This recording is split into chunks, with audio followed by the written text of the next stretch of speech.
I'm obviously going to introduce you to an AOCB. Do you guys just then want to go through a couple Yeah, of I things? think Fiona said she's going to take the lead and chat. Literally just a couple of things, just to say that no, we're getting on with things, and this is where we know. This is where we're I at. was just saying it that way. Yeah. I'll introduce you to AOCB, and then if you guys just want to give a few wee bullet points of, you know, the things that you'll be getting on with just now. Don't need to go into too much depth, but it just shows that. You were going to talk, weren't you? I thought, well, I don't. That's fine. Just Yeah. whatever you decide to do, but it's probably better than me sitting.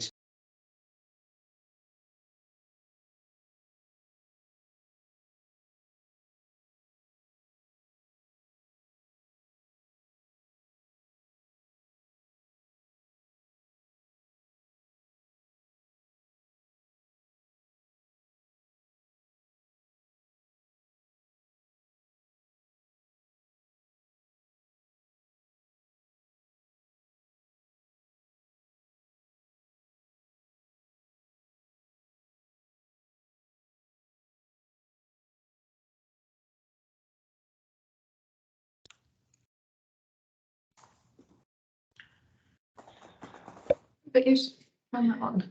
Well, he's got it. I've got my camera off at the moment.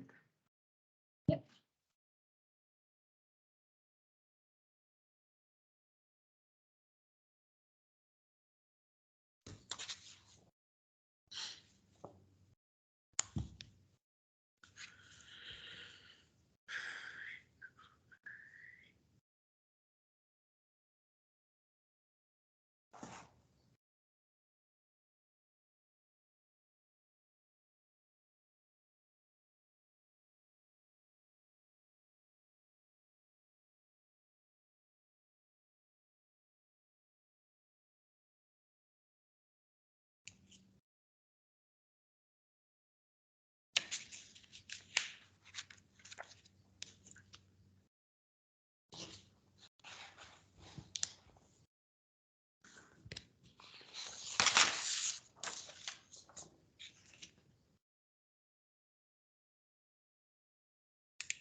Morning, folks.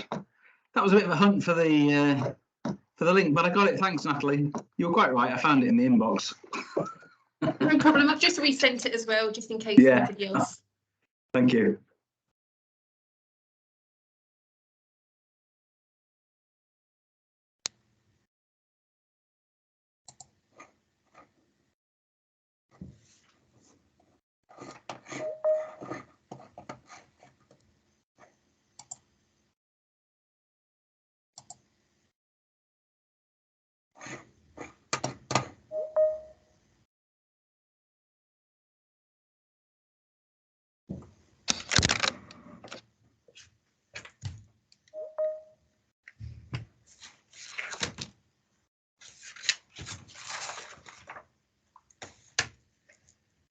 Morning.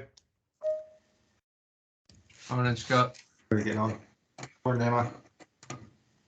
Morning. Thanks, Scott. Morning, Scott. Morning, Michael. How are you? Very well, thanks.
Hi, folks. Morning.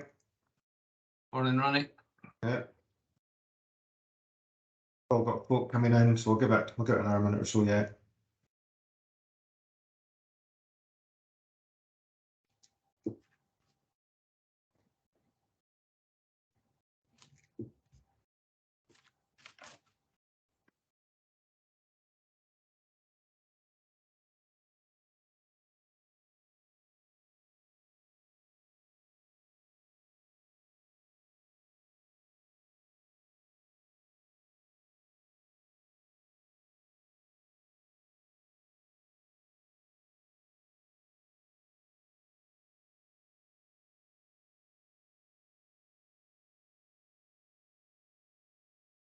Can I just check, is Ronnie McRae on the line? Yeah, I'm here. Yeah. You there? Sorry, I wasn't seeing the list there. Thanks.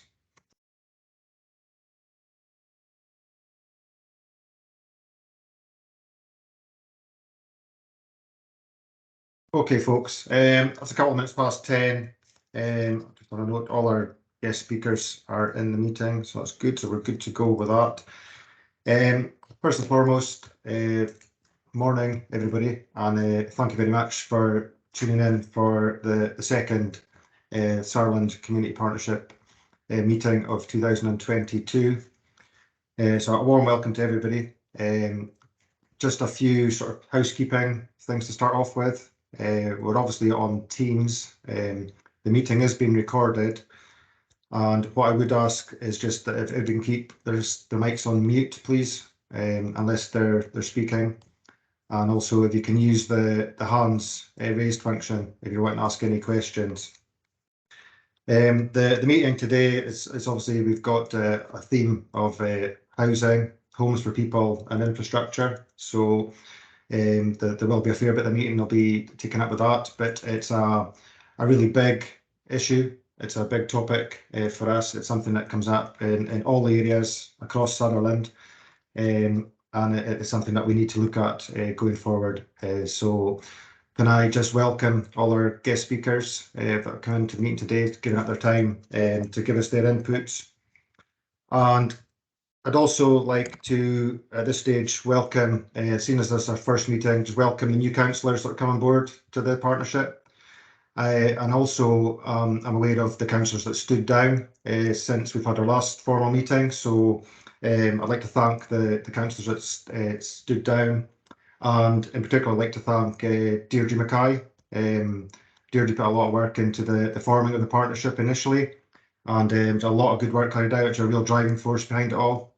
So should be a big miss and big shoes to fill by the remaining councillors. So yeah, just a big thanks to Deirdre. Thank you.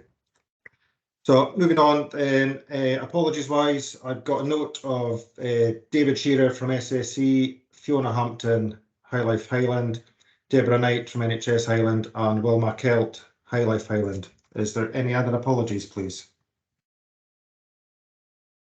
There's one more apology from Kate Williams from the Anne Duchess of Westminster Fund and Westminster Foundation. That's great. Also, I've just had an email from Leslie Ann Niven saying that she's trying to get into the meeting and to apologise, but she will hopefully join us in a couple of minutes. Okay, that's fine. Thanks for that.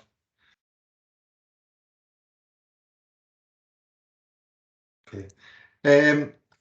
And just in relation to the minutes of the last meeting that was held on the 4th of March, they've been circulated to everybody. They've also been put online. There was one amendment that I was aware of. Wilma Kelt had been put down as NHS Highland, so that's been changed to High Life Highland in there. Is everybody read the minutes and happy with the content? And is there any further amendments, please? No, okay, I'll take silence as acceptance of the minutes from the last meeting. Okay, so purpose of today, I'm going to first and foremost go through the priorities and proposed structure. So we didn't have a meeting back in June. What we did was we had a get together of the sort of the main theme and locality group leads, and we had a discussion around sort of a proposed structure for the partnership going forward.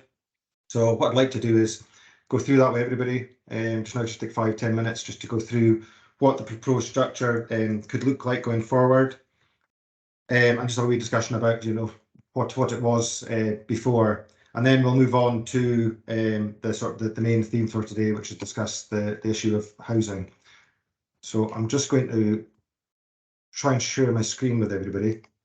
Can you bear with me? I'm not the best with the technology, but hopefully everybody can see that, can they, please? And can you speak, because I can't see anybody's Yes, face on it's there, screen. Scott. Yeah, it's there. Yeah, brilliant. It's all good. Okay, so as I say, we had a meeting in June and basically discussed the ongoing work of the partnership. And what was clear to the group is that previously we had locality groups in 5 different areas of Sutherland. Now, they were obviously previously picked from areas of deprivation and previous studies that have been carried out.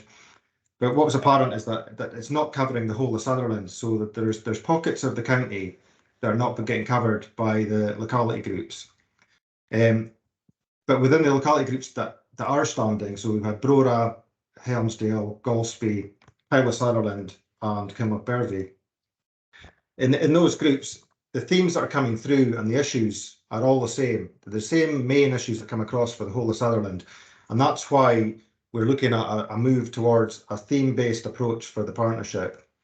And I'll just go through the sort of the structure on the diagram here that I've got up on the screen. So underlying everything that we do, we have inequalities, we have CLDE, we have mental health and emotional well-being, repopulation is a big issue for us in Sutherland, and we have disabilities that we should be considering when everything that we do, and also net zero.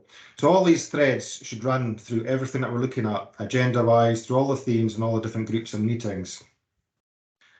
So in this diagram here, we obviously have the Sutherland Community Planning Partnership there. We have the Sutherland Adaptive and Collaborative Communities. They are there to assist with all the projects, assist with the community projects, and they help us within the actual partnership and the running of the partnership itself.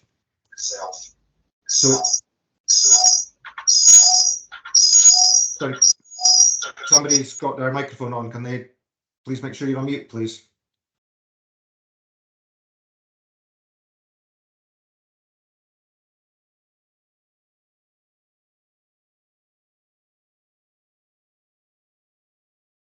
You're on mute, Scott. You've muted yourself, Scott. Have I muted myself, have I? All right, sorry. You're okay now. Am you hearing me now? Okay, so within the thematic subgroups, we have the children's plan and young people, as was, we have transport, we have employability, we have obviously poverty is a big thing and it'll be a big thing going forward. So we have fuel poverty and food poverty as 2 separate items because they're both big issues in their own right. And then we have emotional well-being and Sutherland Cares. So we had the Pathfinder project, so that's sort of coming towards a conclusion, and the actions for that will be included in all of the different themes. We have the emotional well-being and Sutherland Cares is just one whole area which Yvonne has. And then what was apparent in sort of previous surveys, previous issues, everything across the whole of Sutherland, one of the main issues that we have is we don't have homes for people. We don't have homes for our young people who live here. We don't have homes for people to move into the area who want to take up employment. And, you know, we need more homes, basically. So that's where the sort of housing issue comes to the forefront. There are a lot of houses that lie empty. There's a lot of Airbnbs. There's a lot of things like that going on in the county, but we do have a lot of issues with second homes and holiday homes, and not enough homes getting built for our young people. So that's the reason why we are looking at that as one of the main themes going forward, because that will bring people into the area and it will keep young people in the area if we have affordable homes for our people. And on the back of that, Leslie Ann Niven and Marianne Hitchin, the 2 new councillors, they have agreed to lead on that. So Leslie Ann is going to lead as the chair for that, and Marianne will be the vice. What we previously obviously had, we had the locality groups, and rather than not have anything, what we're proposing is that there is like a North Forum, a West Forum, an East Forum, and a Central Forum. And the whole idea around that forums is that they're there for all the different community groups to get together, to share ideas, to make joint applications, so that we don't have one area applying for things and another area is potentially missing out on something. So it's all about sharing the good work, sharing the ideas, and working together more as an actual area, because as we know, sometimes a particular area will have greater access to a particular type of funding than another area. So they can work together in that area to get that particular funding to bring forward one of these themes. So that the main themes are the things that we should all be working towards, but obviously they've all got the little things and the little work and projects that we're doing locally as well that we feed into the themes, but also we'll be working together in the forums. And hopefully I'm making sense here with that. So I'll just move on to the next slide there, which gives you a sort of further breakdown of this. So there you've got the Highland Community Planning Partnership Working Group, and there's the areas there: mental health and wellbeing, poverty reduction, community participation and dialogue, infrastructure, community safety and resilience. So that's the improvement plan for the Highland area. And within that you've got the Highland Community Learning and hello? Somebody is off mute. Can you put yourself on mute, please? Within that, you've got the Highland CLD. So you've got Highland Community Learning and Development, and that's mental health and wellbeing, employment, volunteering and training, voice inclusion and participation, digital inclusion, community development and resilience. And then, as we've just gone over, the thematic subgroups that we're proposing going forward with the addition of the homes for people and infrastructure. We then have the networks that sit alongside and work side along the partnership, which is the Sutherland Resilience Group. We've got Northwest 2045, which may work alongside the West group, the forum going forward. And we have Sustainable Tourism, which has now been taken on by Venture North. We have the projects with the Sutherland Adaptive and Collaborative Communities, and we have Sutherland Cares. So in here, as I say, that was the locality groups as stand. There's still a lot of good work going on with the area, the different groups within the areas. But as I say, we're looking to sort of move towards more of a theme-based approach and have the 4 based forums there at the bottom. So I'm just going to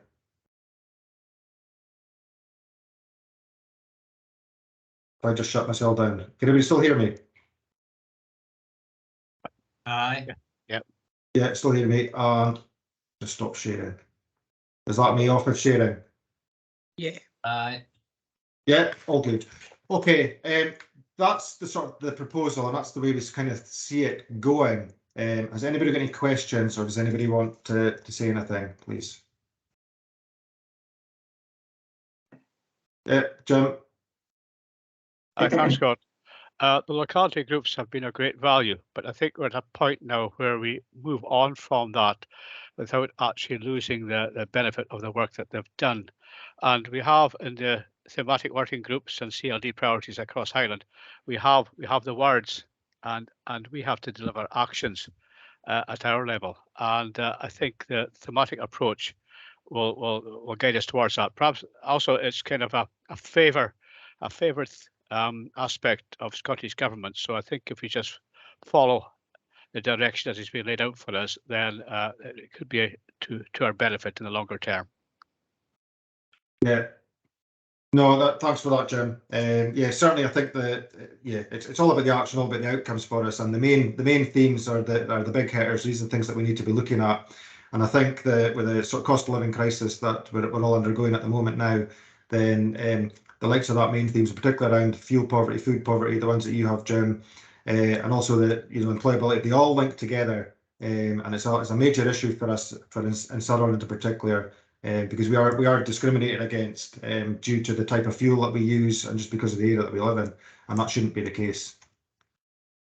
Okay, somebody else got their hand up. I'm not seeing it. Richard.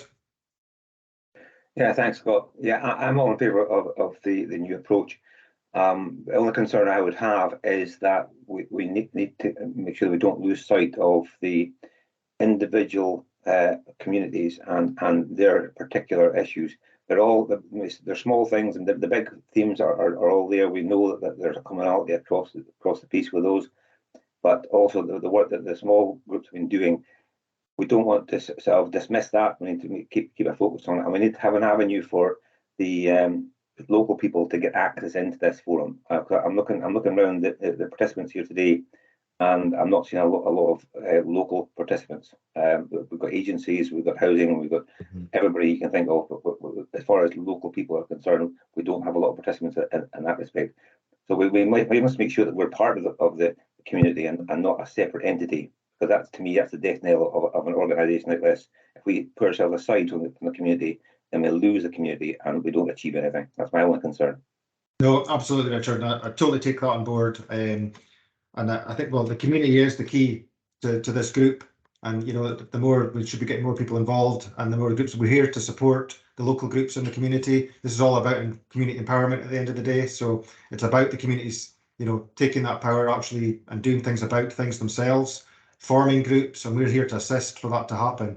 So yeah, very much see that. And I think that's kind of what I can envisage with these forums as well, because the forums, it's all about the communities, not in isolation, but working together. So the village is working together with common goals, because, you know, we have got big issues that are going to come our way and probably get worse with the poverty sort of thing. So the more people work together, the more we'll achieve.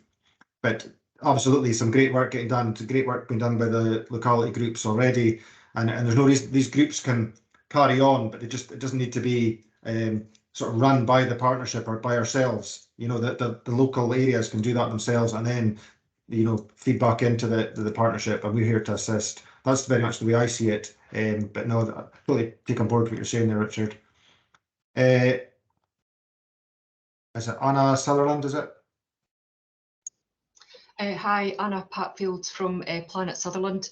I would really just like to stress the importance of climate change. I see from this new structure that we've got, you know, all groups need to concern themselves with net zero, but it's crucially important and very, very difficult because we're dealing with frontline poverty issues and fuel price increases. But we need to have a consolidated approach to help all of the individual groups focus appropriately and correctly and effectively on climate change, because it's going to be you know, really, really difficult coming down the line. Yeah, thank you.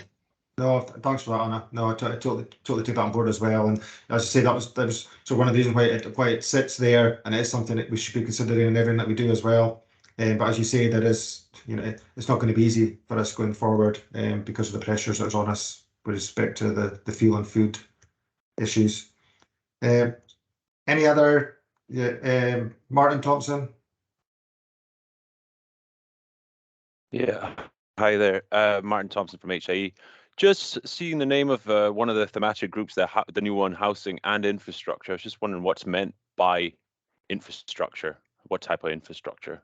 Yeah, so the sort of reasoning behind that is that we're going to have ongoing issues, in particular around sort of cost of living with businesses, organisations, you know, et cetera, that are going to find it harder to maintain, rent, heat, and pay the bills for the various properties and organisations.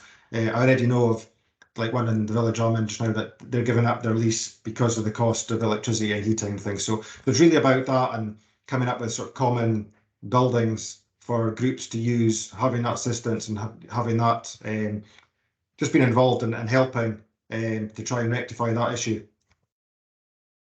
Okay, thanks. Any other questions or anything else anybody wants to highlight? Okay, I take it, Yvonne, you want to come in? It was just quickly to say that I see this as a real opportunity after working Sutherland-wide for us all to look at the issues that are, yes, Sutherland-wide, but pass on the great knowledge there already is in the communities to each other, and the sharing of resources, especially when we have, you know, the likes of the Coastal Communities Fund will be 700,000 in Sutherland, and I'd like to hope that we would make a almost joint decision on where the need is within Sutherland for that to be spent, rather than just the groups that are set up, you know, and have strong funding application skills. And I think that would be a fairer and more equitable way if we look thematically across the county. No, definitely, no, absolutely agree with that. As I say, that's sort of one of the main issues that we're going to the sort of 4 forums, so that we do cover the whole of the county, and that, you know, we absolutely take that on board, Yvonne, and I think that's a good idea for us going forward. Yvonne, or the other Yvonne. Yeah, I was just going to ask, do you know what the actual split, how it's going to be? My patch is mainly acid, which is obviously west, but there's some work and we're going to be doing Kinloch Bervie, so is that class as west or north? That's, yeah, so well, Kinloch Bervie would certainly be out in the west, but it's one of these things we're going to have to further sort of communication about and just liaise with different areas just to see what's going to be the best fit. There have been sort of a couple of ideas put in about the main high school areas, but also, yeah, I say we're going to have that further discussion so that it's the best fit for the local community. Yeah, it sounds a good idea though. Yeah, thank you. Yeah. David. I just really to follow up on that. I mean, I see the area forums kind of following the catchment areas of the high schools that we now have in Sutherland. When me and Scott were in school together, we had one high school, so it was pretty easy. But now we have different communities within communities.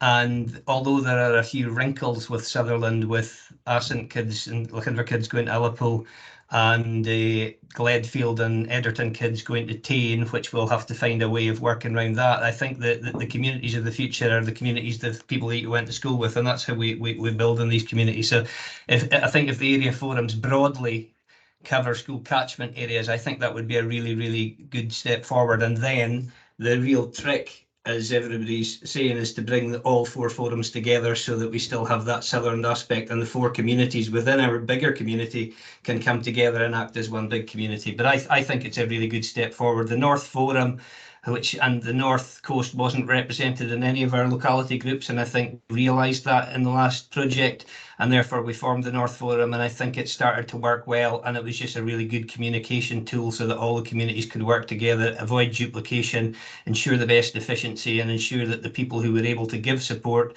could give support, and the people who needed it could get it. So I just think it's a good thing. The geography, Scott, we've spoken about this. There's probably a few bits and pieces in there we'll need to work out, but I think it's an excellent move forward. Yeah. Okay. Thanks for that, David.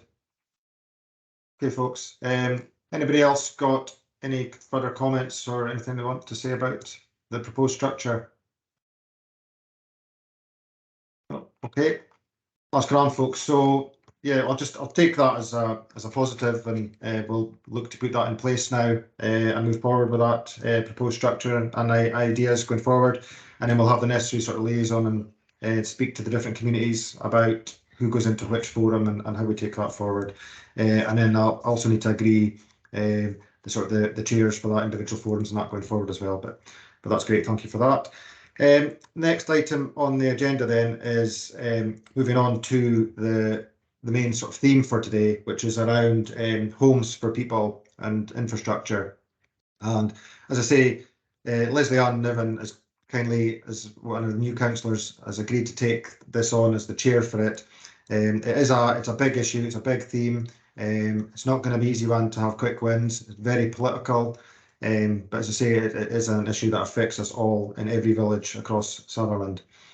So we've got a panel of guest speakers today. We've got a really good panel here. We've got 6 people in total in the panel. So what I propose to do is Leslie Ann's going to lead us through the panel, and we'll speak to inputs, and if you just keep the questions to the end, and then we'll just have a group discussion and some questions at the end of that. So I shall pass you on to Leslie Ann at the moment. Thank you.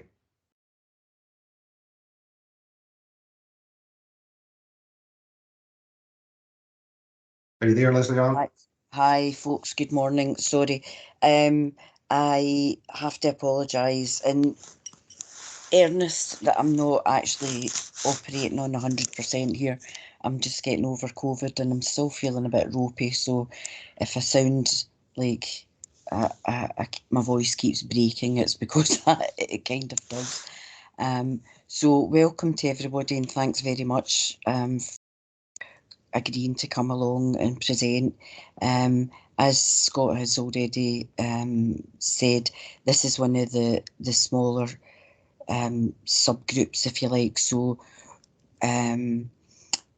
although it is a huge area, Marianne and I have unfortunately not had a chance to meet up this week. As I said, I've not been well. The plan is to get together and for her and I to sort of throw some ideas around and then make some plans to contact various people and get their ideas and how we're going to take that forward. And hopefully we'll be able to present something at the next meeting. But for this meeting, basically we're looking for you guys to present. So I'm sorry, I've got split screens here. I'm trying to see who is our first speaker. So we've got Aidan Byrne coming in as first speaker today, and he's the Housing Policy Officer for Highland Council. Hi folks, how you doing? Okay, sorry Scott. Aidan, if you could take it. Hi folks, can you see me, or is it just a blank screen? No, we're seeing you. I can see you. Okay, I can't see myself, but that's fine, as long as you can put a face to the voice. So I'll just screen share now.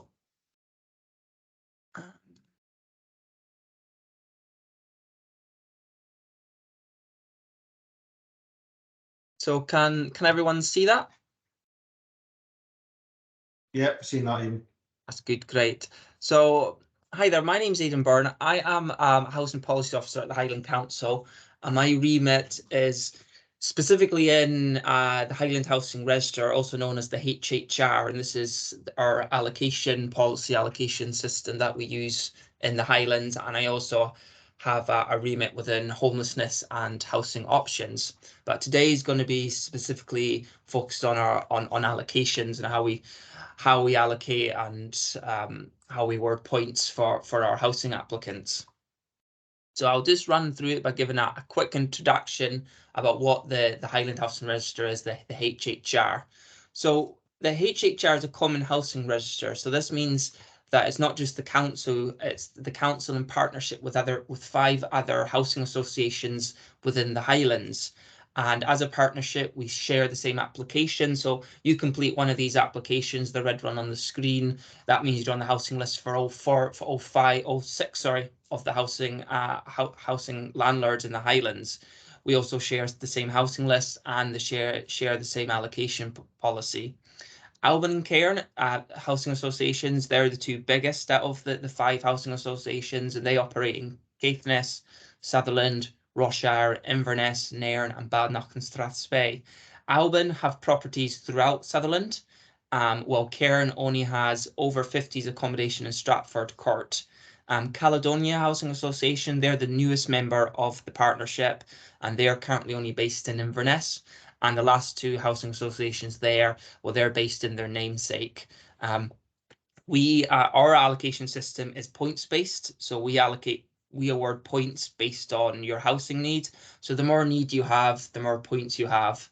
Our policies are Highland wide, and they're decided amongst the partners. So we have regular meetings amongst the senior management of the partners to troubleshoot and discuss if there has to be changes policy to across the Highlands. And of course, all our policies and rules around allocations, homelessness, housing options, any of these sort of things ultimately come from Scottish Government legislation and guidance. So we're just trying to interpret to our best ability those rules in a Highland setting, but in a fair, consistent way across the whole of the local authority. So within the HHR, we separate the whole of the Highlands through what's called letting areas. Within Sutherland, we have 25 distinct letting areas which applicants can select from, and they are separated between Northwest Sutherland and East Sutherland, but that's more just to make it easier for us. People are not choosing the zone, they're choosing those individual letting areas. All applicants can select up to 10 letting areas, while homeless can select more letting areas, just because we want to give homeless more choice so we can successfully and quickly complete our homelessness duty by getting them allocated a house.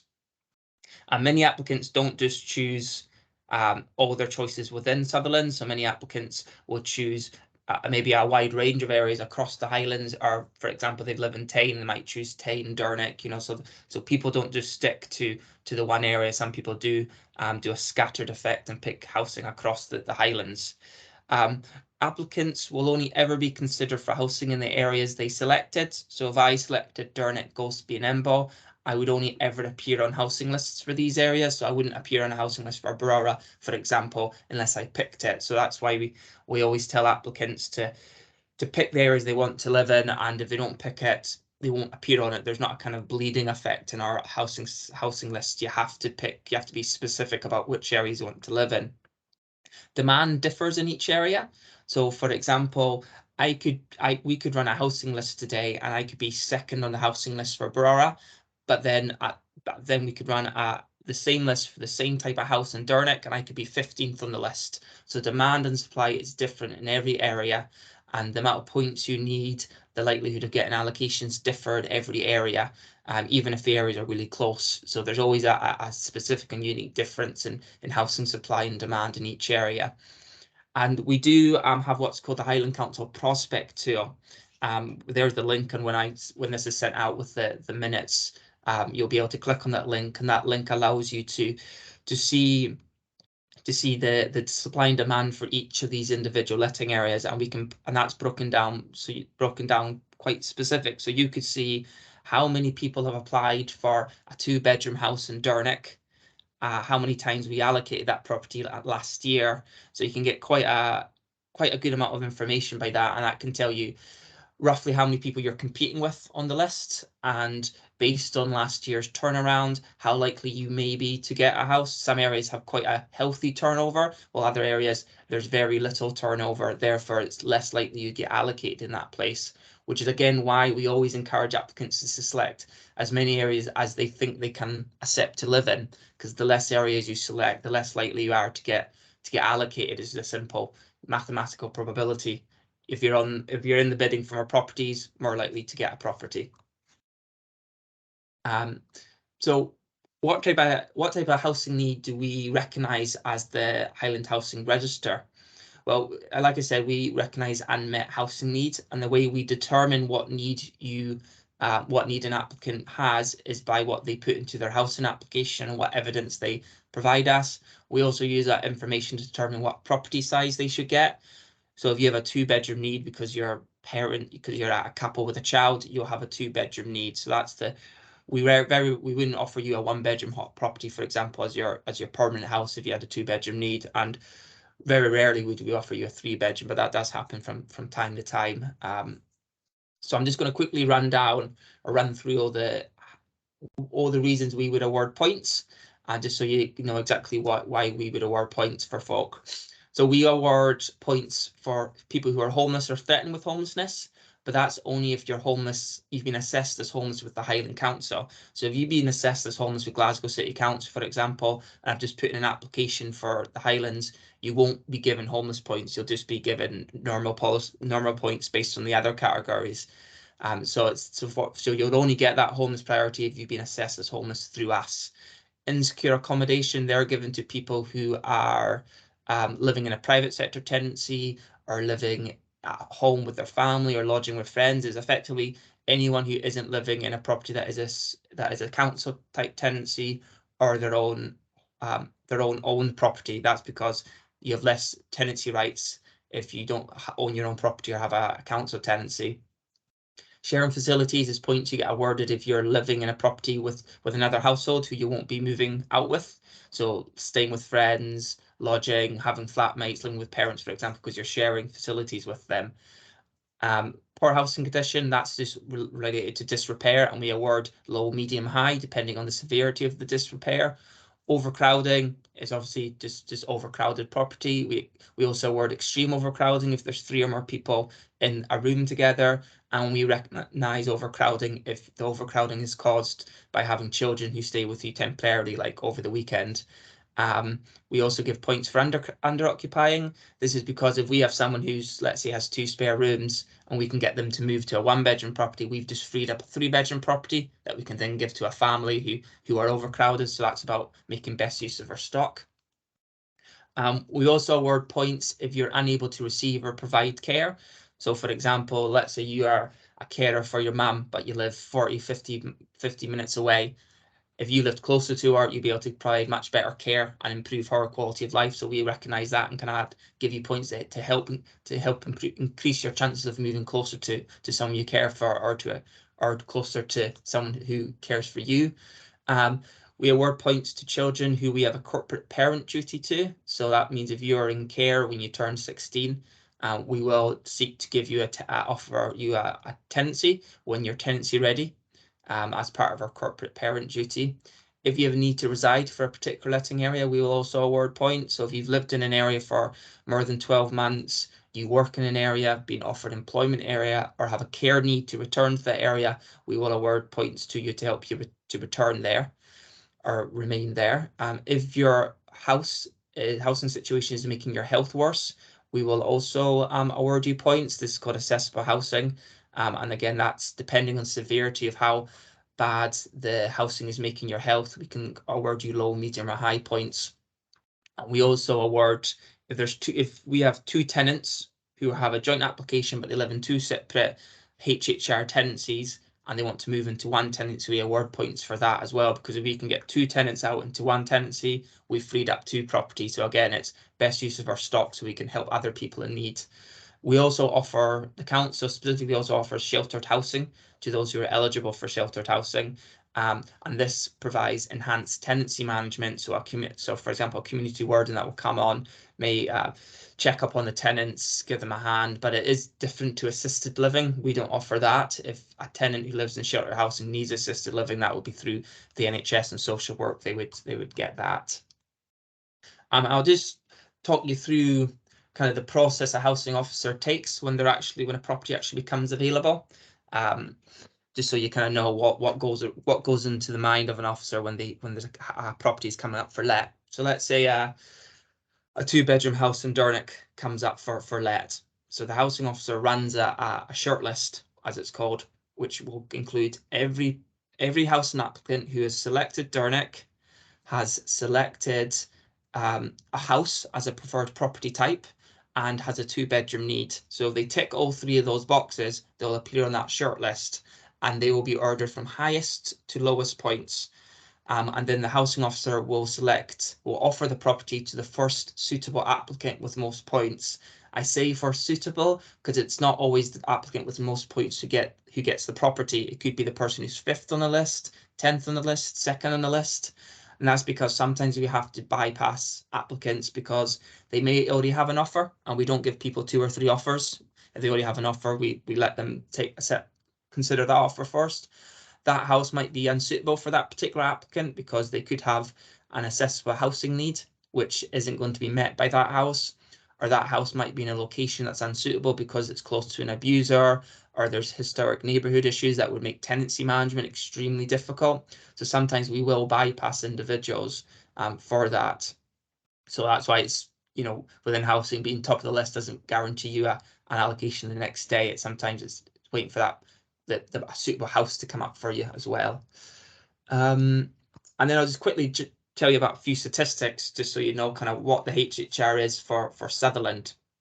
So you can see there that there's 9,400 HHR applicants for across Highlands, and only 340 have selected a Sutherland letting area as their first choice. So, it's quite a small percentage in the grand scheme of the HHR. But if you look at how many times an applicant has selected Sutherland as a general preference, so they might not want Sutherland as their first choice, but they've said they would, maybe consider Sutherland because they might, for example, live in, like I gave earlier, Tyne, so they would consider maybe moving further north. Just over 1,200 applicants have selected Sutherland at one point as a preference. Sutherland made 97 allocations, with the majority of them being the Highland Council. And I think an interesting statistic is the housing pressure. So within Highland, there's 4.6 applicants for every allocation.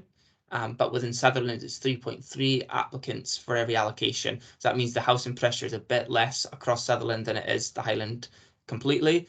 In terms of area that will have really bad pressure, if you go to Badenoch and Strathspey, there's 15 applicants for every one allocation. So the housing pressure in somewhere like Badenoch is even worse than it is here. So just for a bit of kind of comparison there. Sutherland has quite a low percentage of homeless allocations than other areas, and that's simply because homelessness is generally a bit less here, and because Sutherland is one of the areas where you can get allocated usually with a bit less points than you can in places like Inverness, for example. We are able to allocate to folk before they become homeless, kind of just in time. So if they have a notice to quit, or there's maybe ramblings that they might get asked to leave by the parents because they had family breakdown, often Marina's team are able to find an allocation for them before they become homeless, but not in every case. That sometimes depends on what their general housing need is and exactly where they're wanting a house, if it's a lower high demand area. And then just a few more stats there. You can see in terms of housing demand, Sutherland, 65% of all Sutherland applicants have a one bedroom need. And obviously a lot of these, as mentioned before, are young folk, because they tend to be most likely to have a one bedroom need. This isn't unusual. The Highland average is around 60% for a one bedroom need. So this is a kind of Highland wide problem. The same with the stock. There's usually about 30% across the Highlands have one bedroom stock, and then about a double of that have a one bedroom need. The asterisk there is because I've excluded sheltered housing, because obviously only a select few can get sheltered housing within our HHR. And in terms of the accessible needs, so 35 people on our list need level access and 4 need a wheelchair suitable. That doesn't necessarily mean that all 39 of those are living in a property that is completely unsuitable for them. Some of them may already live in a wheelchair suitable property, but they just want to move house. So they don't have an accessible needs because the house isn't unsuitable. They just want to move to another place. And I think this is the last slide. We are developing a new allocation policy amongst the partners. Hopefully that will be approved by the senior managers and then be brought to the Housing Association boards and the Housing Committee later this year. But we'll need to wait and see. It was taken to public consultation November 2020, and then elected members were sent an email asking for and asked to consult us in September 2021. Feedback on both was positive. Everyone kind of agreed on what we're proposing, and the general gist of our proposals is a greater focus on housing need based on kind of updates on legislation, etc. So, for example, there's now greater tenancy rights in the private sector. So we're no longer going to just automatically award points for being a private sector tenant because of those new protections. But we would still offer points if you've been given a notice, for example, to recognise that at that point you lose security of tenure. So there's a few tweaks around the size, but we're not doing a drastic change, i.e. we're not getting rid of points and going to a banding system like there is in other areas. So that's me, Dan. There's my email there. So if any of you have a question that you want to ask afterwards rather than now, you can send it there or send it to Maria, who can pass it on to myself, and I can hopefully answer your question or give you a breakdown of statistics or anything like that. Okay, that was brilliant. Thanks very much, Aidan. Has anybody got any questions for Aidan? Just quick questions before we move on. Yeah, James? Yeah, not so much a question, was an observation, Aidan. I've always found the point system to work fairly well, and especially if interpreted creatively by local housing officers. At the same time, it does throw up some anomalies where we're left asking or being asked, how did that happen? Strange things like perhaps a retired couple from Manchester landing in a 2-bedroom house in the Dornoch area and overtaking perhaps local demand for it. So it's I think I'd urge the creative interpretation by local housing staff when they actually look at the point system. Okay. Has anybody else got any comments, questions? We'll just if we keep the questions to the end. So Okay. once everybody's done their input, we'll just have a sort of panel discussion at the end if that's okay. Okay, no worries. So next on the list is Ewan McLaughlin from Ascent Development Trust, and he's going to talk about housing from a West Coast community perspective. Thanks very much. Thanks. Greetings. Welcome to Ascent. This is my one-bedroom Alban flats. This is, I was asked to do this after talking to Ariane Burgess when we invited her to a Northwest 2045 meeting back in March earlier this year. Ariane, as you know, is one of our 7 Highland List MSPs, and more importantly for our purposes, she's the convener of the Local Government Housing and Planning Committee in the Scottish Parliament. We had a wide-ranging conversation around the housing and depopulation crisis that we face here in the North Highlands. Success in a rural area is often predicated on the health of the school roll, where there are enough pupils enrolled in school to ensure that their parent or parents live and work in the community. To give you a rather stark warning, our primary school rolls are at their lowest level in decades. Our nearest secondary school, KLB, Kinlochbervie High School, has capacity for 182 pupils, yet is predicted to fall to a total of 21 pupils by the end of the decade. A decade or so ago, back in 2011, the journalist Jackie Kemp wrote an article in The Guardian on the threat to small rural schools. She told her readers that Kinlochbervie High School employed 14 teachers for 65 children. She said if the numbers continue to fall, that must affect the high school down the line.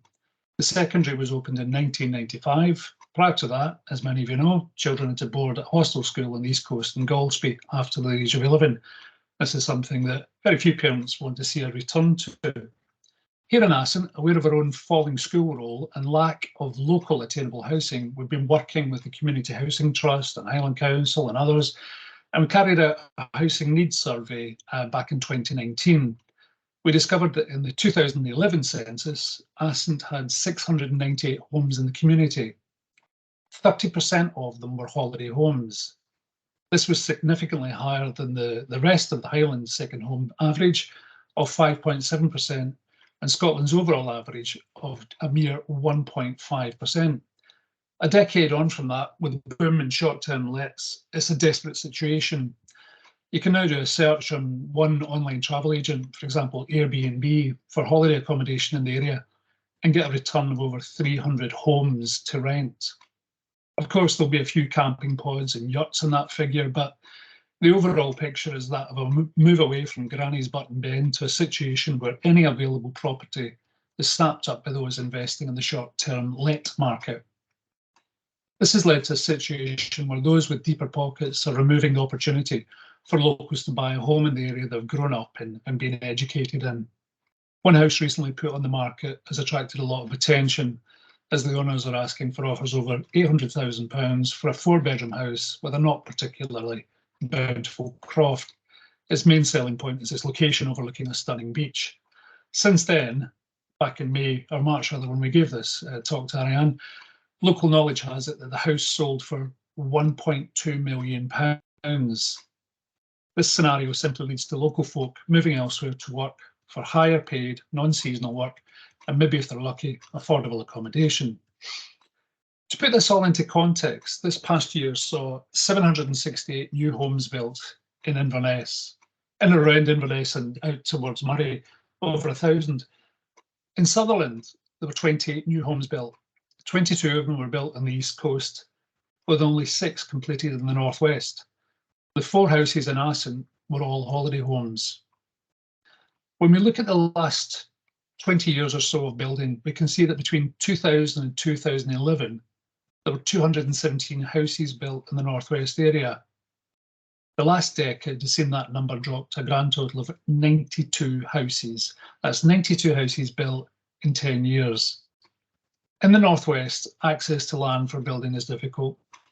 The legacy of shooting estate owners has left behind ransom strips and offshore anonymous ownership. Identifying a piece of sustainable land and then tracking down the ownership is nigh on impossible. However, there is an up to all this doom and gloom. We managed to raise funds through the Scottish Land Fund to purchase 55 acres of former Church of Scotland land, the glebe, just outside of Lochindra. Our plans are simple: build affordable homes for those in the waiting list in Assynt who are currently living in unsuitable accommodation, like caravans or homes where you have 2-3 generations living under one roof. Naturally, we have the chicken and egg dilemma of jobs versus houses. You can't have one without the other. And that's why we want to do things a bit differently with this and make the glebe land development an exemplar for rural housing development in Scotland. We're looking at a design-led team, identifying the best sites for housing and community buildings, putting in the infrastructure, and then build funding and funding partnerships to build those attainable homes. We have a steering group drawn from the community that recognises there's hard work ahead in terms of getting this right. We want to create a smart township model that builds in opportunity for work and training in the community. There's no point in just throwing funds into bringing in a developer and getting make-do houses that maybe come with a 10-year guarantee if you're lucky. We want to make the development as sustainable and as environmentally sensitive as possible. We're exploring issues around harnessing the power of a nearby loch and river for the possibility of hydropower that could generate enough energy for the entire community. We're looking at small-scale district heating solutions. And in keeping with the importance of the circular economy, we want to revitalise the community-owned Coolag sawmill for all the woodwork required for new builds, be that joists, beams, floors, cladding, door and window frames, rather than import them from someone else's faraway economy. At the core of the development, we want to leave cars outside the living area, create a nature trail path to the primary school, build e-bike sheds with chargers, etc. We're also in discussions with our neighbours at the Assynt Foundation to possibly expand from our proposed dozen or so houses to perhaps a total of 30 or 40 in further stages. At the core of this development, we want to create a community building that can function as a social, workshop and office space where residents can operate from, teach and learn the skills required to make or supplement their income. We're hoping it'll be a combination of eco-friendly, affordable rented housing, self-built plots, woodland crofts and community growing gardens. In tandem with this, we also have to think of the wider local economy. Our tourism industry is struggling with finding staff accommodation. The bigger hoteliers have started snapping out houses when they come on the market so they can house their employees. We're having some discussions about building staff accommodation into our development. This way businesses can retain staff and our local economy can start to have some stability in it. Back to schools. Last summer, Highland Council inadvertently caused uproar when the mothballed Store Primary School was mistakenly put on the open market. As you can imagine, social media was aflame with angry locals and opportunists looking to capitalise on an amazing community asset. Thankfully, we spoke to Highland Council about exploring housing options at school and they pulled the advert and opened discussions with us.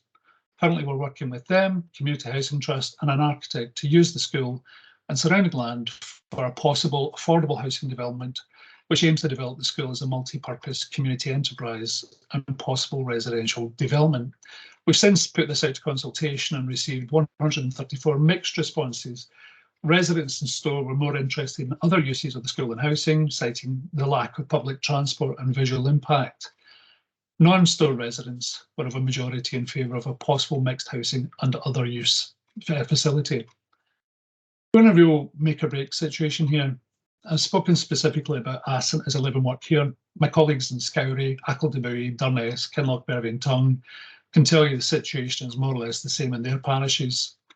I could go on about how most of our employment is seasonal, that Brexit has killed much of our fishing industry, that our average full-time salary is roughly £6,000 less than the Scottish average, that our domestic energy use and costs are probably the highest in Northern Europe, or that our infrastructure is out of date, that the recent ScotWind auction has all that lovely free energy running down the East Coast because our part of the grid can't cope.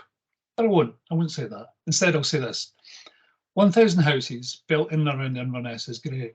However, 1,000 homes built across the 100 plus townships of the northwest of Scotland would be transformational.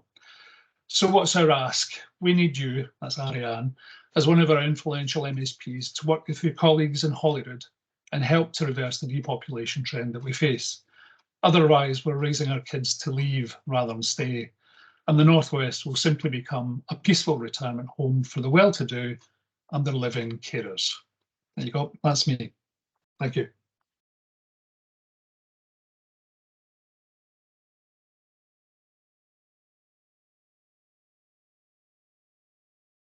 Silence, I've stunned you all. There you go. Are you on mute, Leslie Ann? That was really good, Ewan. It's given us a really good flavour and picture of the West Coast and what's happening. And your ideas and what you're proposing there it just sounds amazing. To be honest, it just that would be transformational for the whole area.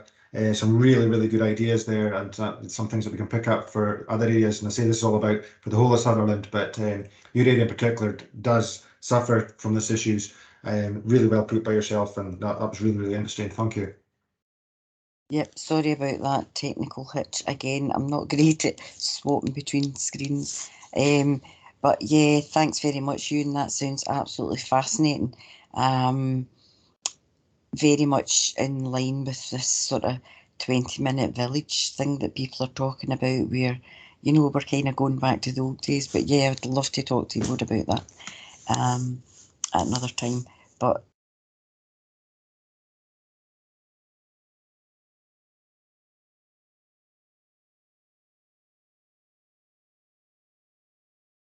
Oh, you're on mute again, Leslie Ann, or you've gone off. I'm not hearing you.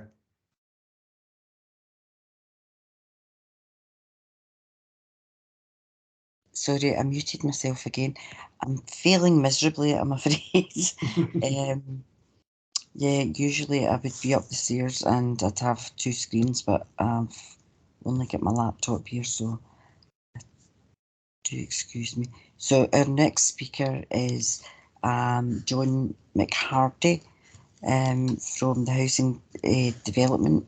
He's the Housing Development Manager, sorry, from the Highland Council Housing Development. So I will hand over to him now.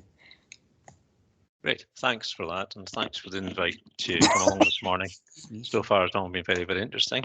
Small local communities, Ewan, I'm really impressed with your presentation.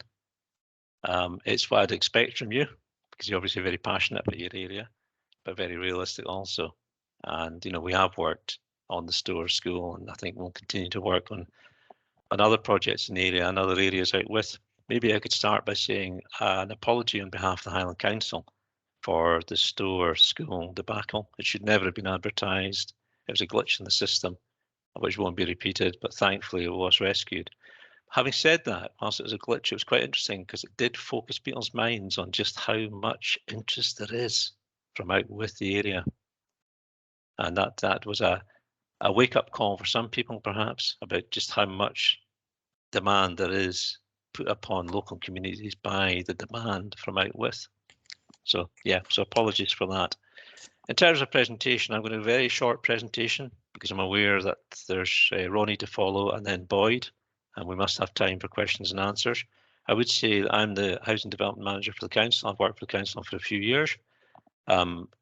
My email address is shared. My telephone number can be shared. I'm quite happy to speak to anybody at any time about housing, about small communities, big communities.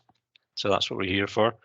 I lead a very small team, but working with a long number of partners, community partners and agency partners to try and deliver the objective of more affordable housing, basically.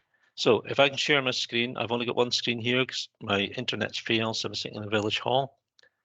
So I will try and share a very short presentation if I may.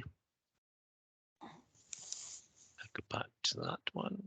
Difficult with one screen, isn't it? Share. Yes,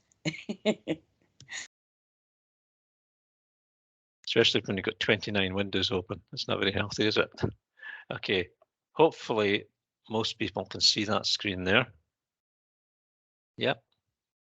Yeah, we've seen that. Yep. Aye, that's great. Thank you. Get rid of that one. That's fine.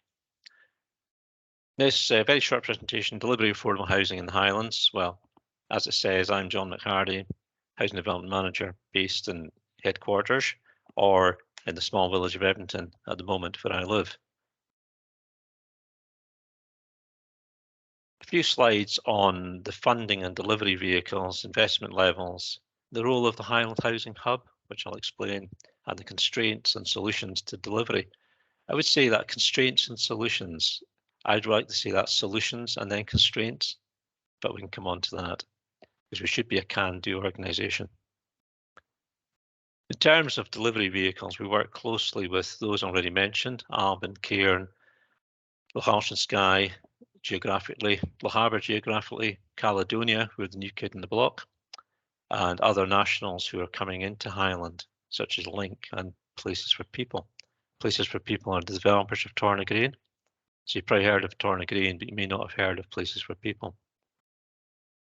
In addition, we work with clearly the Community Housing Trust, who we've worked with since inception, and the Highland Housing Alliance. Highland Housing Alliance are best described as not-for-profit consortium of housing agencies who deliver mainly mid-market rent, and they have delivered in Gosby in the north so far, and will be delivering elsewhere, I'm sure. But importantly, and I don't know if it's at the bottom of this slide, community groups. We work with a huge number of community groups, something that we really like doing. I think since lockdown, it's disappointing that we don't have the opportunity to get out and about as much as we did do in the past. But there's nothing to replace face-to-face community meetings, in my opinion. So that hopefully we'll get back to that in the future. In terms of investment is very much driven by what's available from the Scottish Government. Highlands has been very lucky in the past and present at securing quite a lot of investment for affordable housing. Never enough, that's all I would say, but enough to make the programme run. Our programme at the moment, and I'll come on to that, is 500 new affordable housings per year. But if you can see from this side here, up in the years 2015 to 2021, the average total cost of building an affordable house is 145,000. And I know that that's an average, and it will be higher in the west and remote areas, or maybe higher. That's funded in terms of mainstream funding for social rent as a borrowing, capitalised rent borrowing, supported rental income, 70,000. Scottish Government subsidy, typically 60,000 on average, and then funding from what we call the land bank, which is a resource that's the Highland Council hold, which is generated by monies derived from second and holiday homes income, which is about 3 million a year. So it goes into what we call the land bank and is then used to subsidise affordable housing. Looking forward between now and 2026, we think that the average cost is going to be 175,000, which puts a greater strain on delivery, basically. And you can see, we've adjusted the figures a little bit in terms of capitalised rent, but there's a limit to what the rent will support. Scottish Government have stepped up to the mark an additional grant, and the land bank subsidy is still there. Ronnie will speak about costs, I'm sure, but it's a bit looking at the glass darkly at the moment, but we are seeing a number of projects coming in at 250,000. Again, that's not just small remote areas, that's even in some of the more populated areas. That's a reflection of nervousness in terms of what's happening in labour and in cost of materials. But hopefully that's a bleak outlook. In terms of the overall programme, as I said, 500 houses is our target. We deliver about 180 as a Highland Council. The registered social landlords about 170. And then the remaining part is made up of low cost of ownership, mid-market rent, and community delivery. So community and low cost of ownership forms probably about a third of the overall programme. There is a slide here which talks about the Highland Hub, and the Highland Hub has been very successful in drawing all agencies together. Before COVID, we sat down every week. May seem a bit over the top, but we did sit down every week, shared experience, solved problems, and used it as a training exercise and as a way of getting other agencies who are not listed there into the housing forum. Scottish Water, Scottish National Heritage and others, Nature Scot and others. So that all worked really well. The main core membership is the council, housing associations, community housing trust, Scottish Government, importantly, and our colleagues in planning, etc. I can speak more about that if necessary. In terms of constraints to delivery, they're fairly obvious, I think, and you'll all have experienced probably in your personal lives, and it's construction cost inflation. Capacity, limited number of contractors, and again, I think Ronnie's going to mention that. That's a very, very hot topic everywhere, I think, is people retiring and not being replaced, or people giving up because there's not the money within what's on offer in terms of construction. Is that attractive to young people? I hope it is. My own grandson's just secured a position as an apprentice electrician. So I think there is a future in construction. Capacity of affordable housing providers, that's a big one again, because every housing provider, be it Alban or Cairn or the council, have other priorities, and it's difficult to maintain houses and meet the current standards and the emerging standards on a rental that has to be kept affordable. So that's another issue. The capacity and priorities of statutory authorities, well, that's an interesting one, because we all like to think that everyone's working together, but clearly all agencies will have their own priorities. Scottish Water may have different key performance indicators imposed upon them, which mean that they can't meet our requirements for water or drainage within timescales. So that's capacity and priorities again. Economic land supply, yeah, big one. What's the land worth? It's worth what it's worth to different people. And I think part of the affordable housing policy within the council, developer contributions, clearly marks what land is worth for affordable housing. And that should be a mainstay of any negotiation. Is there enough land allocated? I wouldn't want to challenge our colleagues in planning on this matter, but I suppose personally I would say we don't have enough land supply, but it's about land supply that's economic to deliver, right areas, right land at the right price. Most folk in communities are 100% behind building their communities and sustaining their communities, giving opportunities for that growth and sustainability. But I think, as Ewan mentioned, there was a number of comments that came back, maybe to some studies, which, why do this? Why not leave it as it is? We're happy. So that has been an issue in some areas. Infrastructure, school capacities. Well, yeah, without breeding pairs, schools will not survive. So we need to devise a method of increasing the attractiveness or the ability for people to come into areas who are going to be economically active, sustainable, enjoy a good quality of life, and send their kids to local school. My own son was a teacher in Kilmaperby High School, so I know well the sort of school role and how it fell from the initial opening to where it is now. That's a real shame. The timescales to progress development, well, that's pre-construction progress. We just need to get better at it. Somebody mentioned early zero carbon targets. That's the emerging one. How do you fit a house that is completely meeting the objectives of carbon zero and still be affordable to build and, importantly, be livable in by the occupier? Just rushing through this because I'm aware of time. Land Bank Fund, I've explained, it's available. We also have what we call the Green Infrastructure Fund, which was set up by the council to try and meet some of the challenges of infrastructure on some sites. And again, Community Housing Trust and housing associations have benefited from that fund. We also buy land. These are just a few examples of we bought land recently. Strathpeffer, Inverness, Torvane, Balloch, etc., etc. We're always interested in new forms of construction and pilots. We have had a pilot launched and successfully delivered in terms of pod type housing off-site. We also use a lot of off-site construction in terms of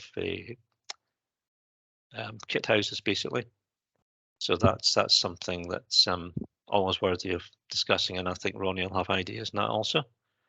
Importantly, when we're talking about the smaller rural communities, it is about bespoke solutions, not one size fits all. So what Ewan is mentioning in terms of local sawmill, super. Using local materials, local labour, that's what we should be doing as far as possible, as long as it works out cost-wise. Community-led housing projects, well, they're numerous. This is a presentation that showed one in Fort Augustus and one in Staffin. Again, Ronnie will mention that. That's a very quick canter through a presentation in terms of, then I'm going to stop sharing my slide. I also have a slide showing where investment planned and this happened. So maybe I can show this one. Investments controlled through what we call the Strategic Housing Investment Plan. So it's the Highland SHIP.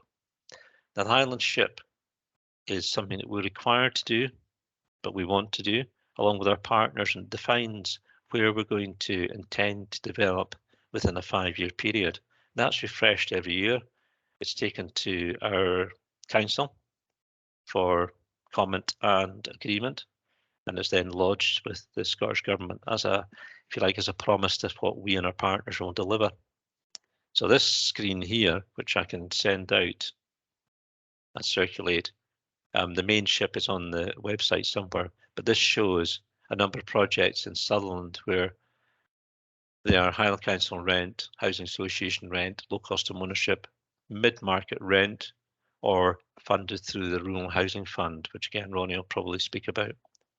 So it does show that to complete or have been completed in 21-22 will be 24 units.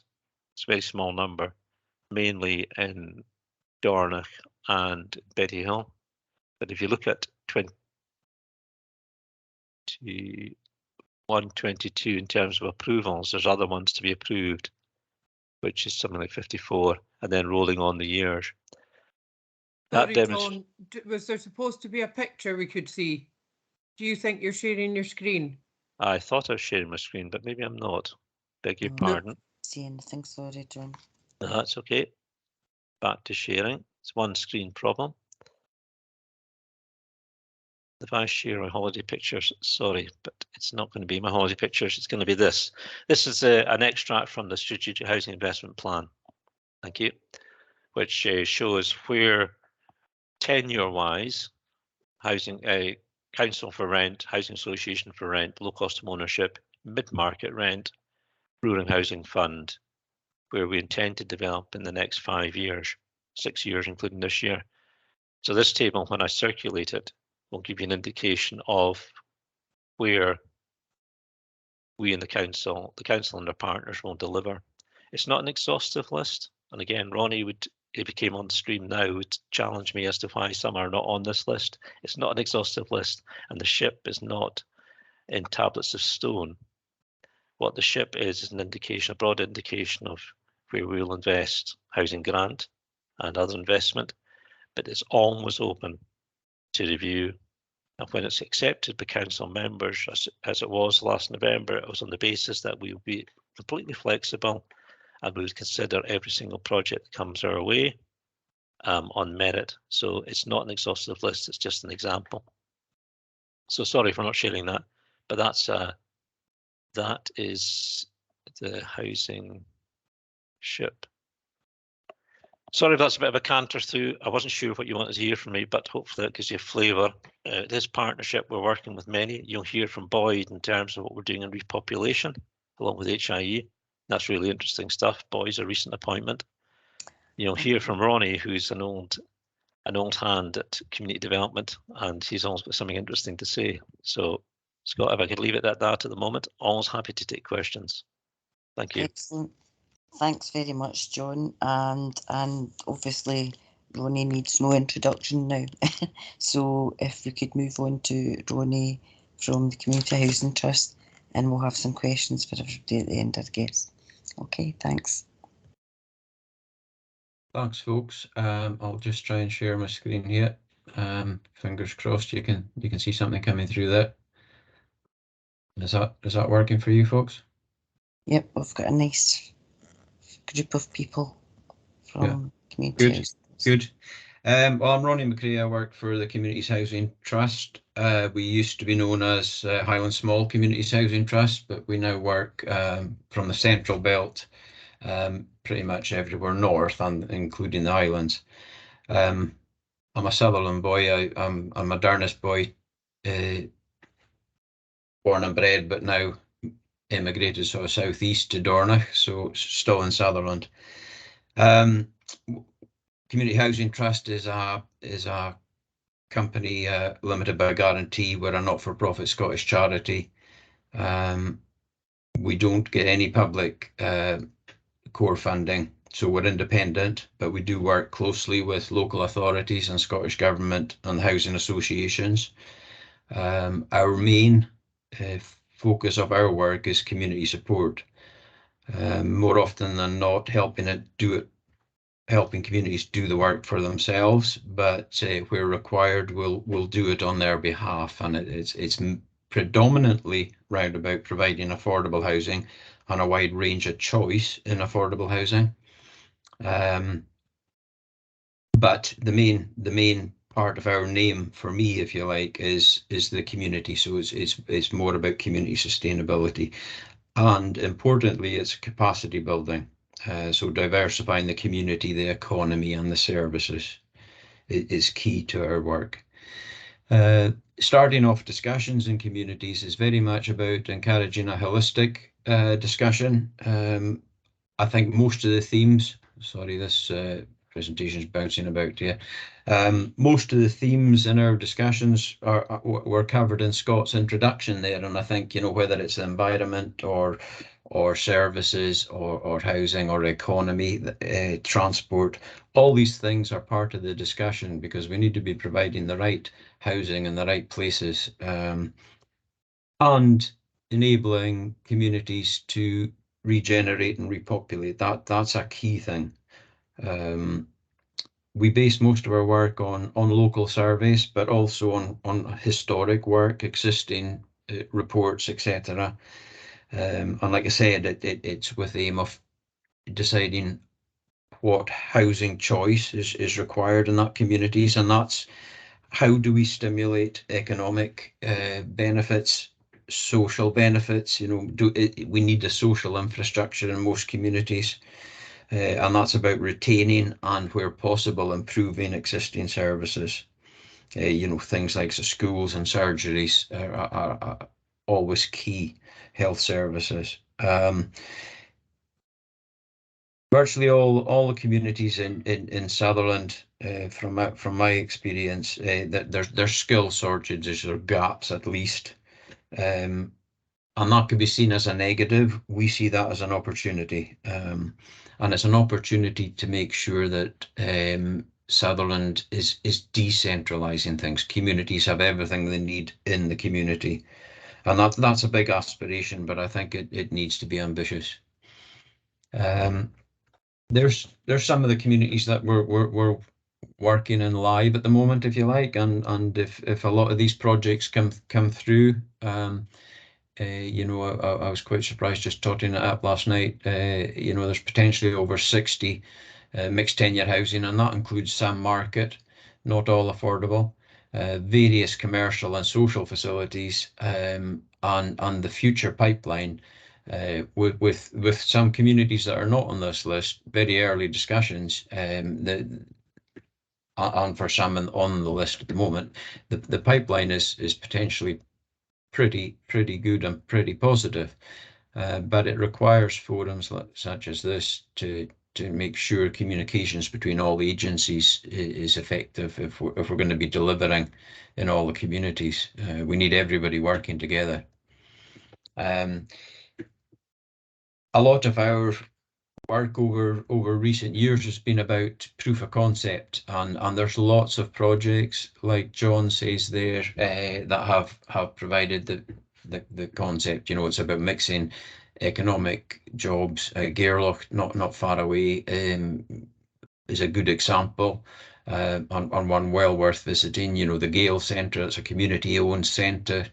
It does various things. It provides a UHI facility for learning. It's got a cafe, but the impressive thing for me is that it sells produce from local producer, over 60 local producers, I think, various things, garden produce, arts and crafts.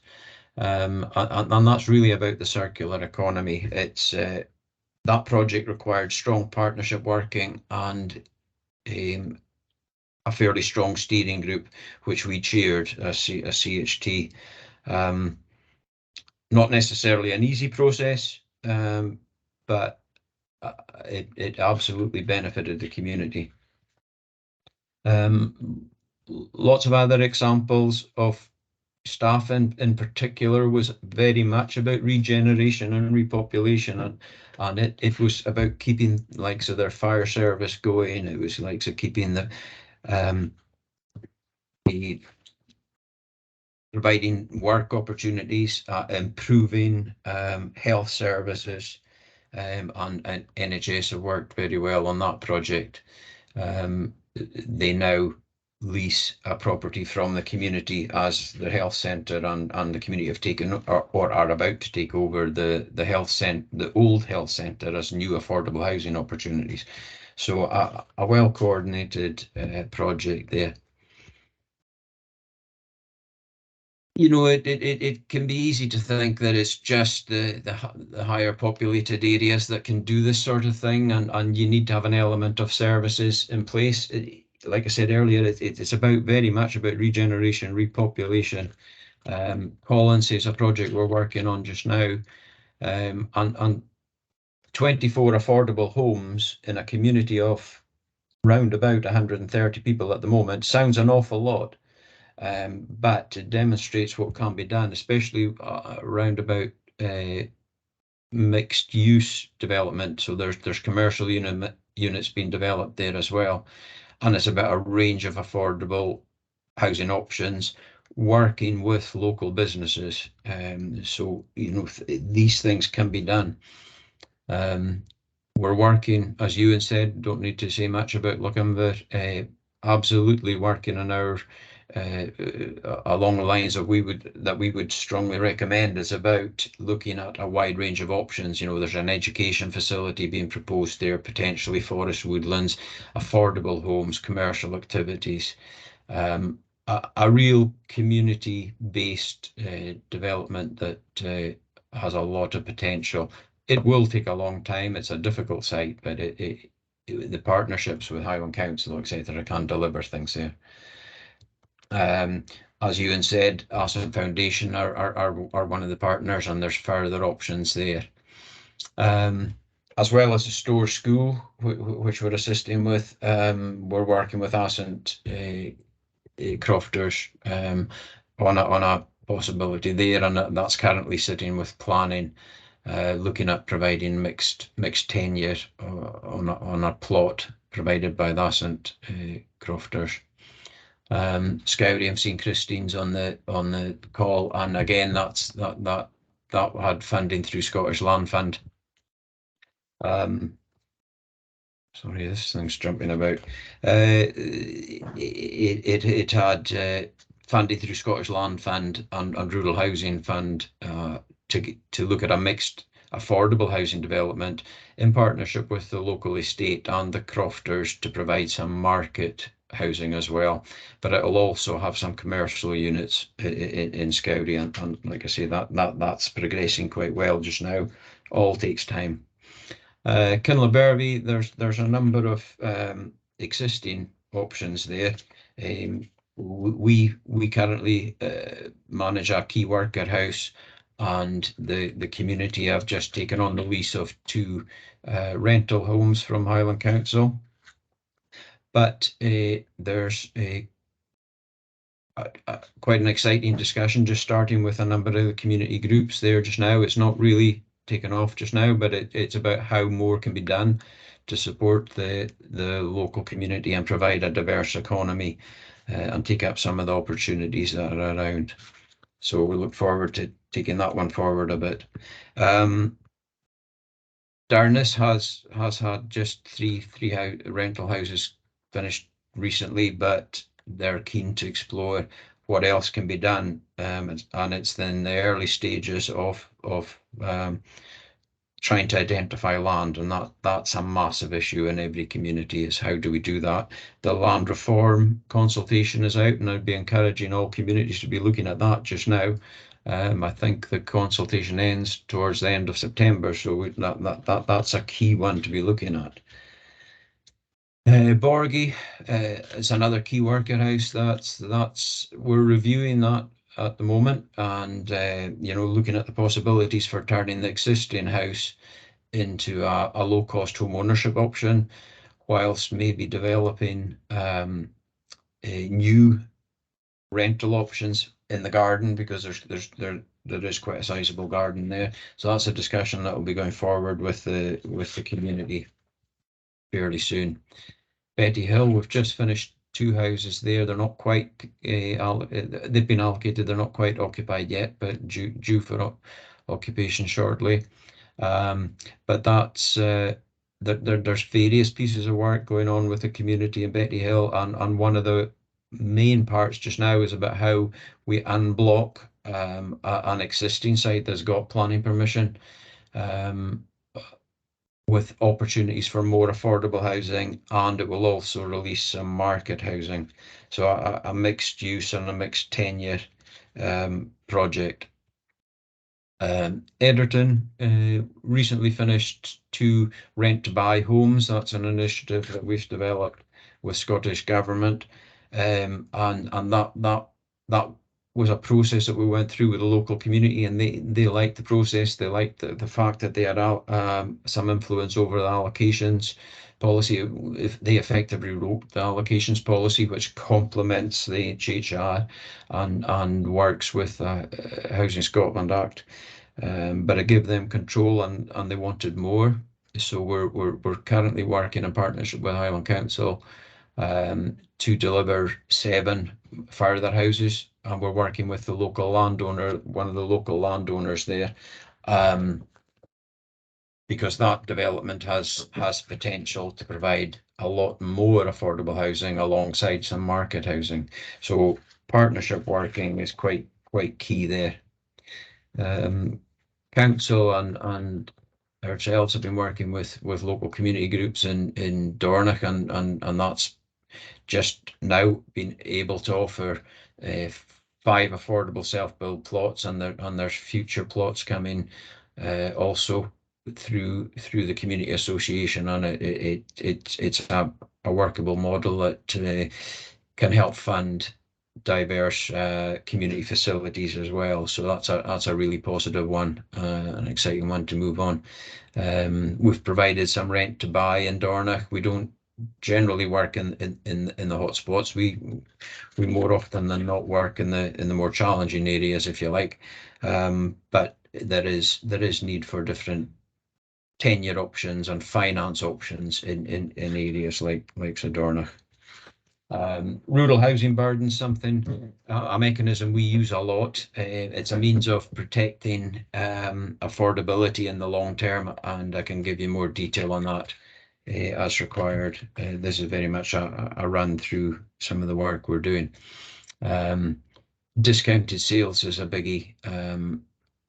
This project near Aviemore was very much based along the lines of Ewan's discussion there about local milling. We imported a portable mill. We had training facilities, and we created a training scheme to get more people into the construction employment there, because that is a massive issue for us.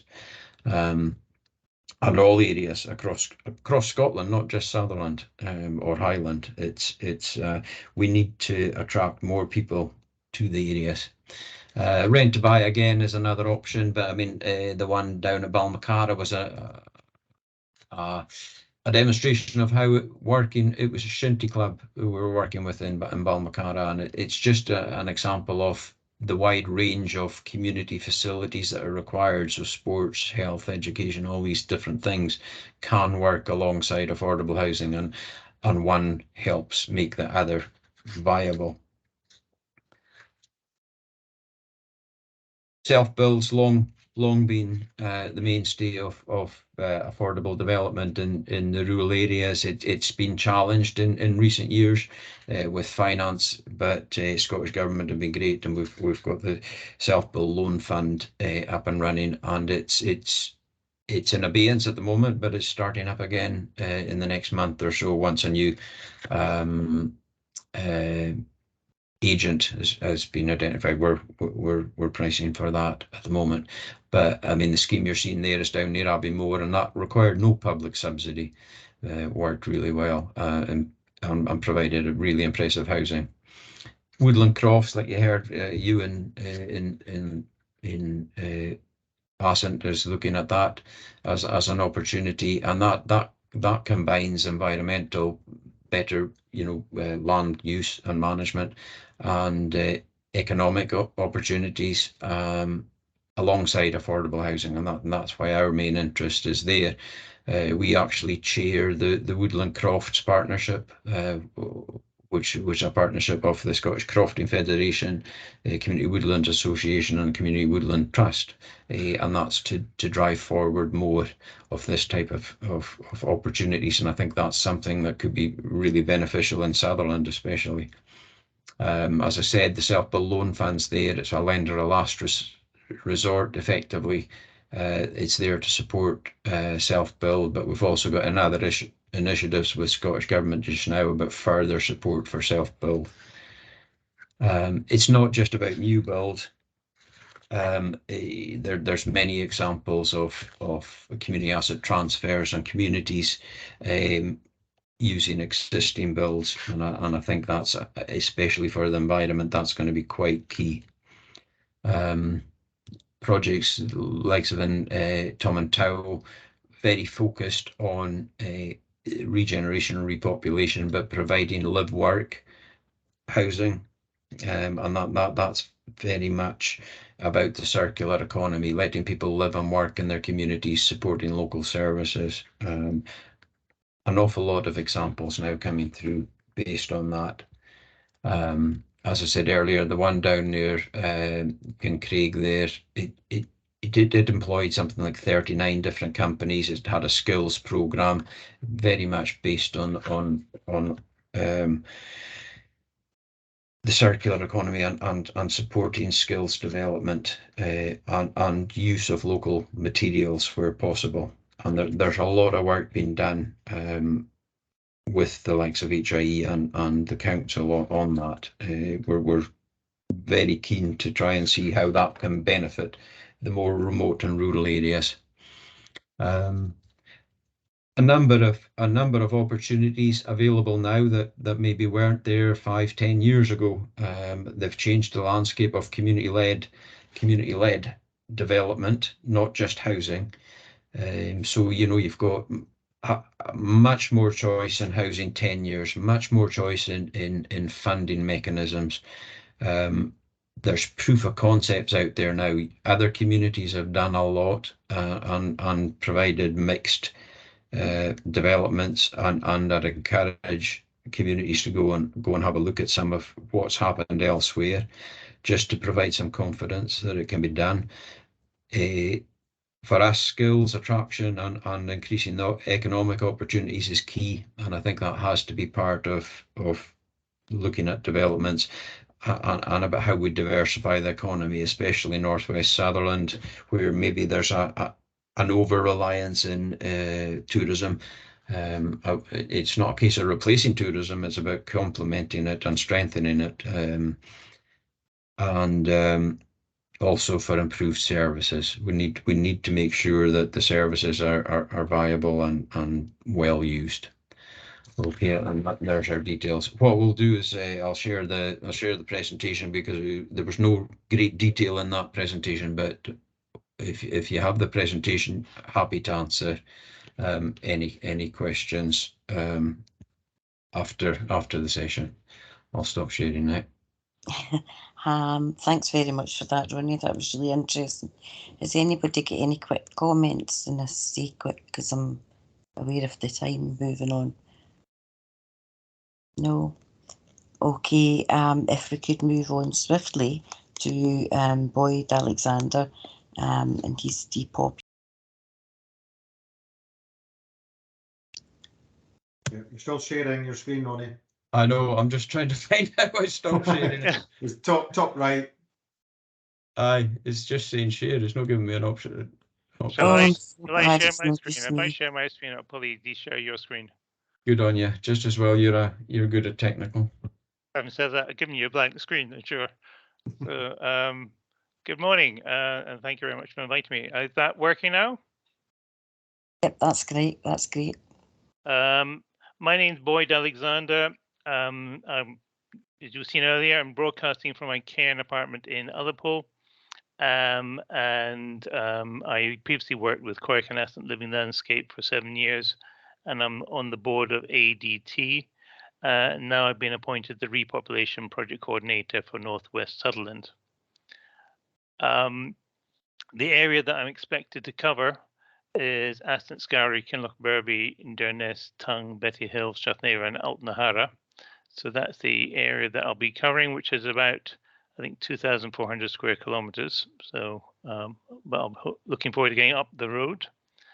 The objective of my post, it was funded by the Highland Council and the HIE, and it has two strands of focus.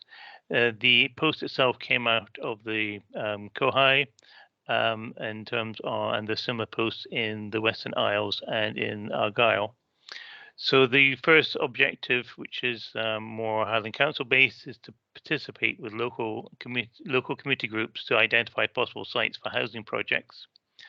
And the focus that Highland Island Enterprise would like me to focus on is documenting evidence for barriers to relocation in relation to population sustainability. So I've been in post a couple of months, and I'm looking at my next steps in terms of working with stakeholders. I'm just in the process of getting out to talk to people.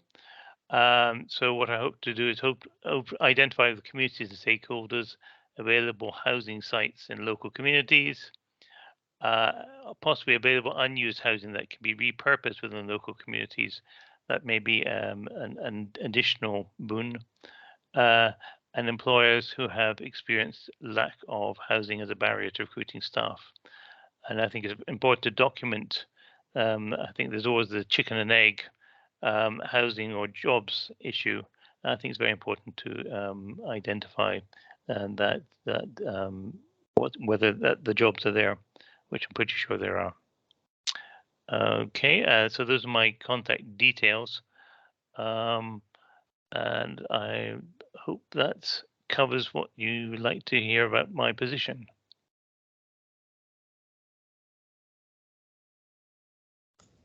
Okay, that was very brief, but thank you very much. So thinking about all of the speakers who've presented this morning, do we have any pressing questions from anyone about any of the subjects that have been discussed? So we've got a hand up. I think Yvonne was the first one to have her hand up. It was actually Jim, so he can go first. He might cover what I'm wanting to say. I'm not sure. Yvonne, thank you. I'd just like to thank Ronnie and John for all the work they're doing across the county and across the Highlands as a whole. And if I could pick up on some of Hugh McLaughlin's points, which I really despair at what he's telling us, because although a school role is a barometer of a thriving community, I think the local football team is also a barometer. And in Ronnie's day, Durness was one of the prime teams in the Northwest League, and they can't raise a team between Durness and Kinloch Berby at this point, as far as I'm aware. So things are really, really serious. And I noticed reference to Woodland Crofts, and it's one of the things that rankles with me, because I had a Woodland Croft scheme going in Embo under National Forest Land Scheme in 2009, and we worked our way through the Forestry Commission and the NFL-esque restraints, and it was approved completely, and we were offered a 4-year plantation of 400 acres for £360,000 at that prices at that time. to have an initial 12 by 4 hectare woodland crofts with inbuilt sawmills and other facilities, as Ewan was indicating. And it all fell completely when Alex Salmond, a man who achieved a position far beyond his level of competence, passed the land fund across to the big lottery.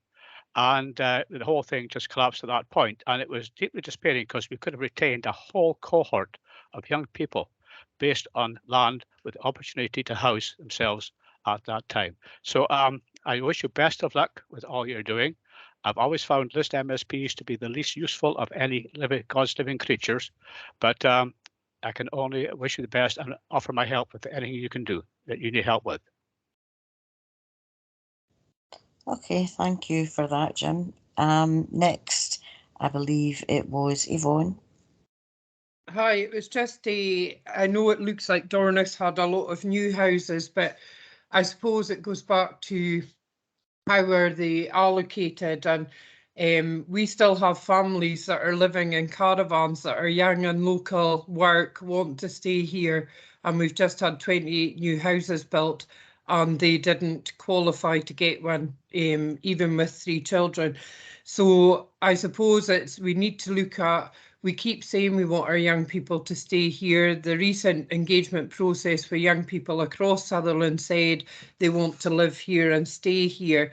But when you are a young person and you want to build on croft land to take over the croft, so you want to take over from your parents or your grandparents, you have to provide a report now, and the report you have to almost have one full-time person working on the croft. Now, as Jim will probably agree with me, I don't know any croft in Sutherland or throughout Scotland probably where they can solely rely on their croft for that full-time employment. Most people have part-time jobs or full-time jobs. So I think we need to look at, I know these were taken in to save the hinterland many years ago, but things have changed, and if we want young people to stay in their localities and have gainful employment, we need to look at the things that we put in place 5-10 years ago. These plans still have 5 years to run, so I think we need to have a review post-COVID of how housing schemes work and how the local development plans work. Yeah, thanks for that, Yvonne. It is really, really complicated, especially when you're talking about croft and croftland. I'm involved with the Garbolt Community Initiative, and I don't even know where to start. Crofting law is a whole area of speciality that requires degrees and craziness. I don't know. I can't seem to understand it. But anyway, that's another issue for another day. Who had their hand up next? Richard. Thanks, Leslie Ann. Yeah, thank you for the presentations. They're all very interesting. To me, there's a separation or that we need to sort of try and resolve, and that is the housing and the employment side of things, especially in the remote areas.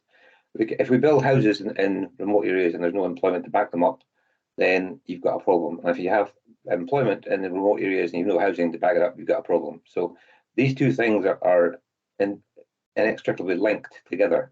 And how we actually approach the problem of depopulation and housing has got to be a joined up way of thinking about bringing in the work, but bringing in the work along with it with the housing. And it's really, really complex to try and do that. It's a real chicken and egg situation. How do we address this situation? And I listened to Yvonne about the housing situation in Dornoch, and that is a big problem. I mean, how do we build houses that allows us to keep our young people in the area and address it through the point system? The point system is really complicated as well, and as Jim alluded to earlier on, there are issues with the point system where, in general, it's very, very fair, but there are anomalies that need to be addressed and how we allocate our properties.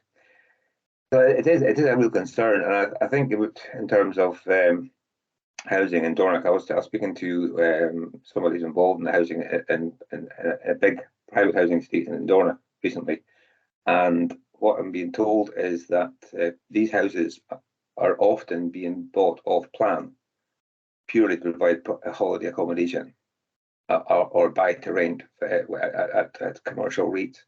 And that to me presents a problem in so many different ways. Holiday accommodation is fine, but it puts the price of properties up, and also it stops young people getting their foot on the property market. So there's a whole raft of different issues that are not just related to social housing. And I think we need to take a pretty broad look at how we actually address all of the housing issues across the county. Thank you. Hi, thanks for that, Richard. Yep, it is, like you say, a very complicated and issue that involves so many different areas. I don't think we're going to solve anything today, but it's good to get the conversation started for sure. If we could move on to Scott now. Yeah, so Ewan obviously gave us a real good flavour there of like the issue and the problem, in particular covering the West Coast.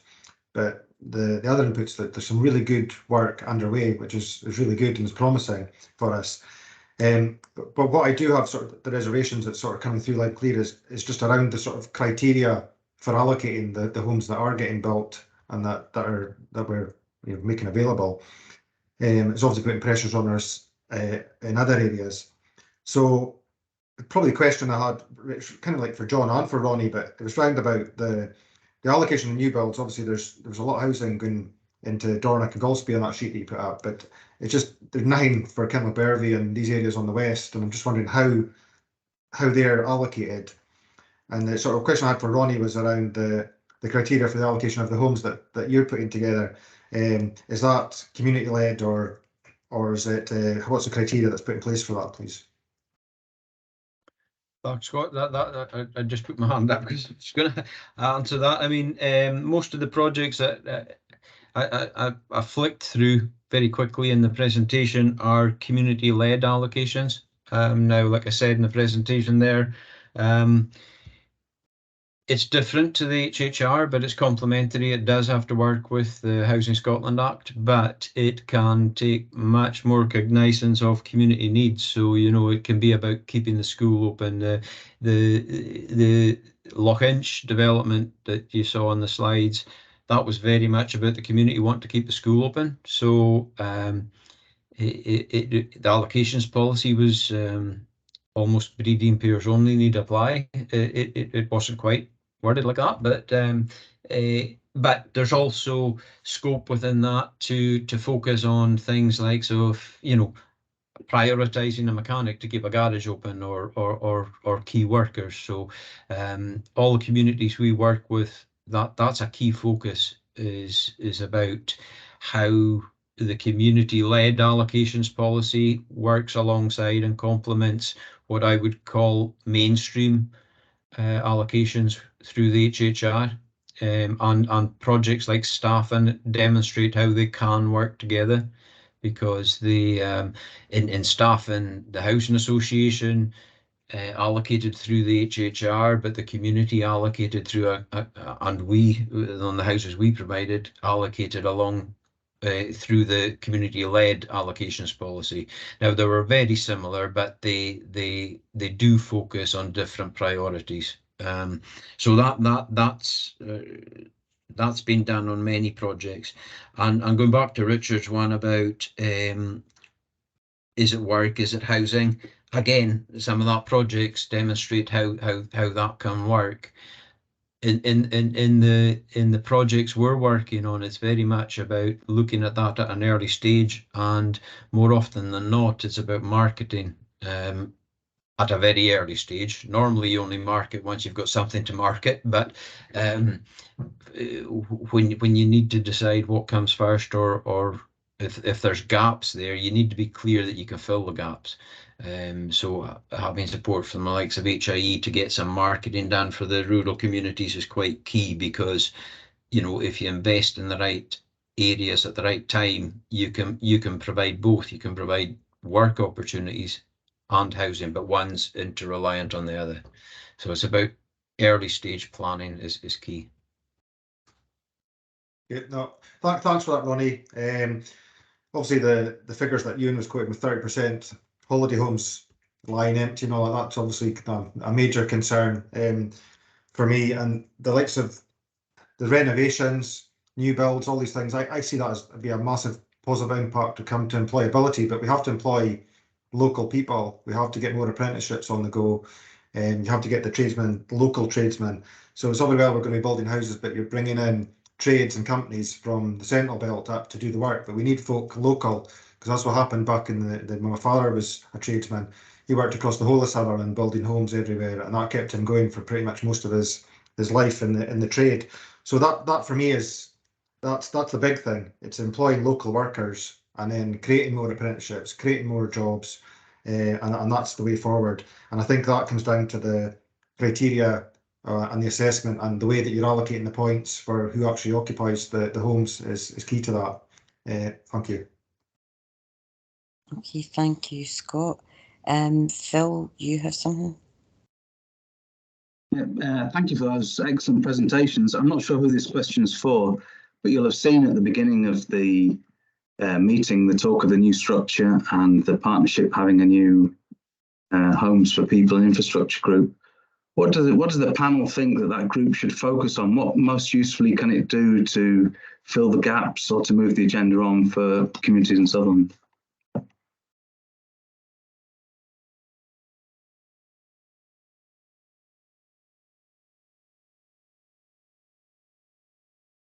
I'll jump in there because it's sort of almost answering Scott's question as well.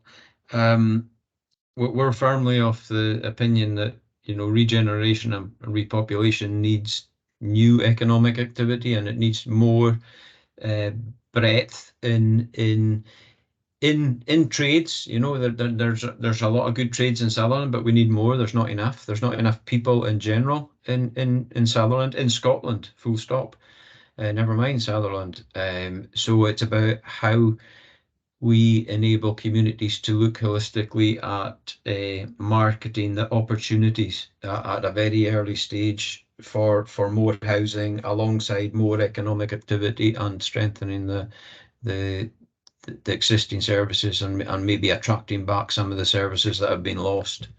But that needs a holistic approach and an early stage marketing approach. Okay.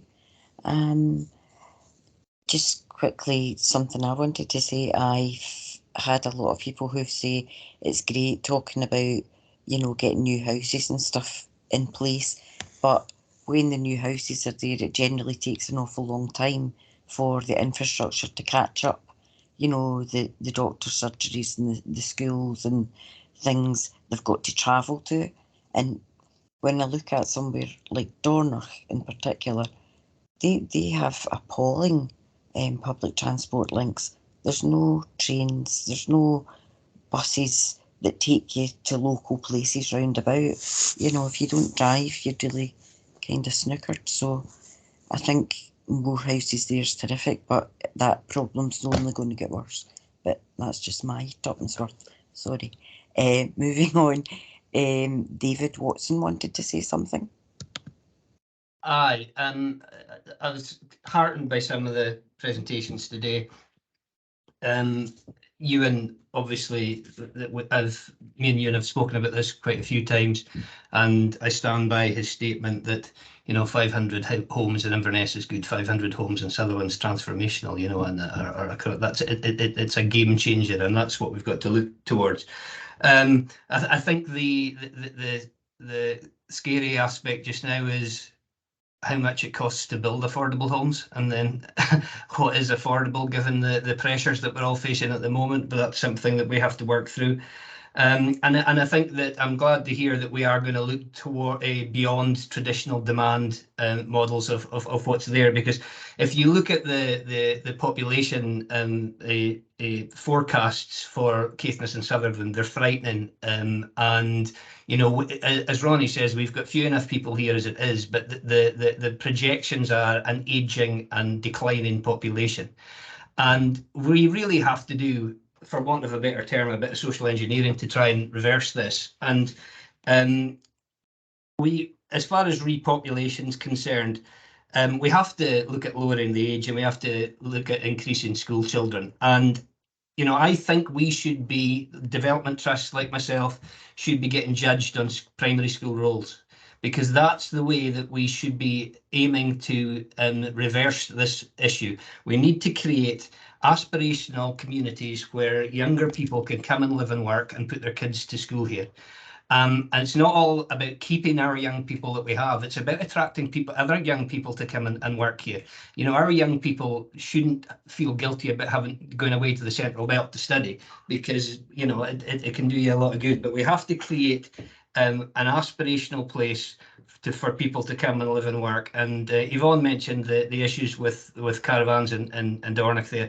I had a meeting with the Glenacher Rural Community Association yesterday in Drumnadrochit, and it's exactly the same there. In fact, it's probably worse there. It's an aspirational place to live from a different perspective. We have to be aspirational from a place to live and work, and it has to be an aspirational place for younger people to come.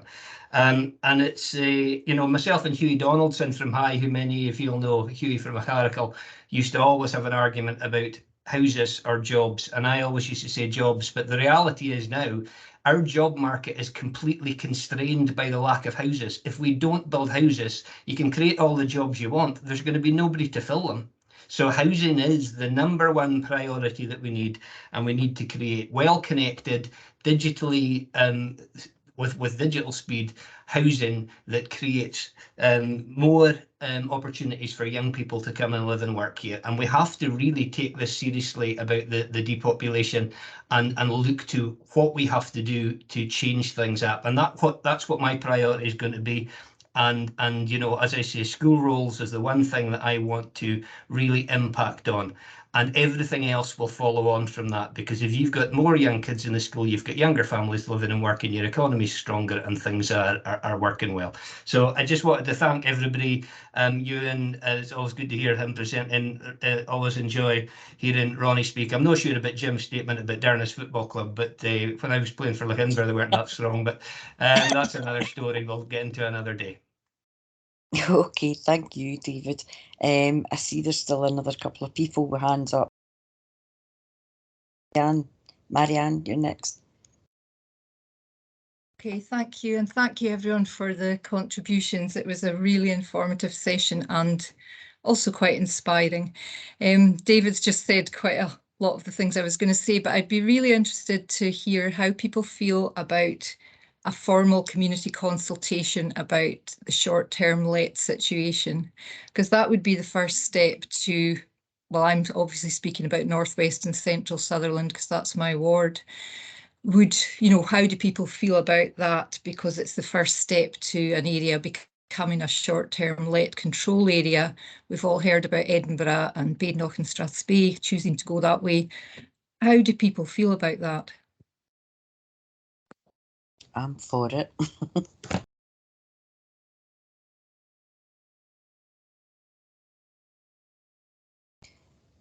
Could we maybe have a show of hands, anybody who would be interested in pursuing it? Yeah, go for it.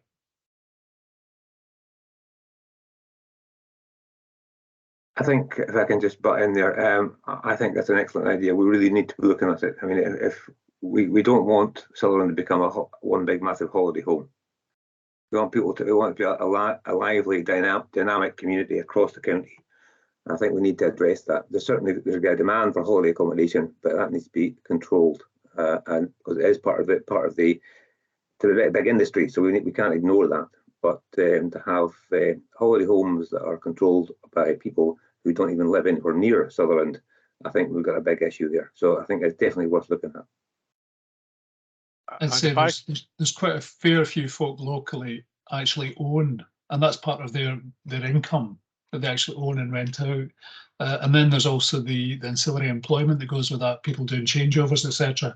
So we have to be wary of, just rather than a blanket sort of approach to it, we've got to look at it selectively. And as Richard's just said, the idea of property speculators who are doing buy-to-let mortgages, that's what you really need to be hitting rather than drilling it down to the local level. Yep.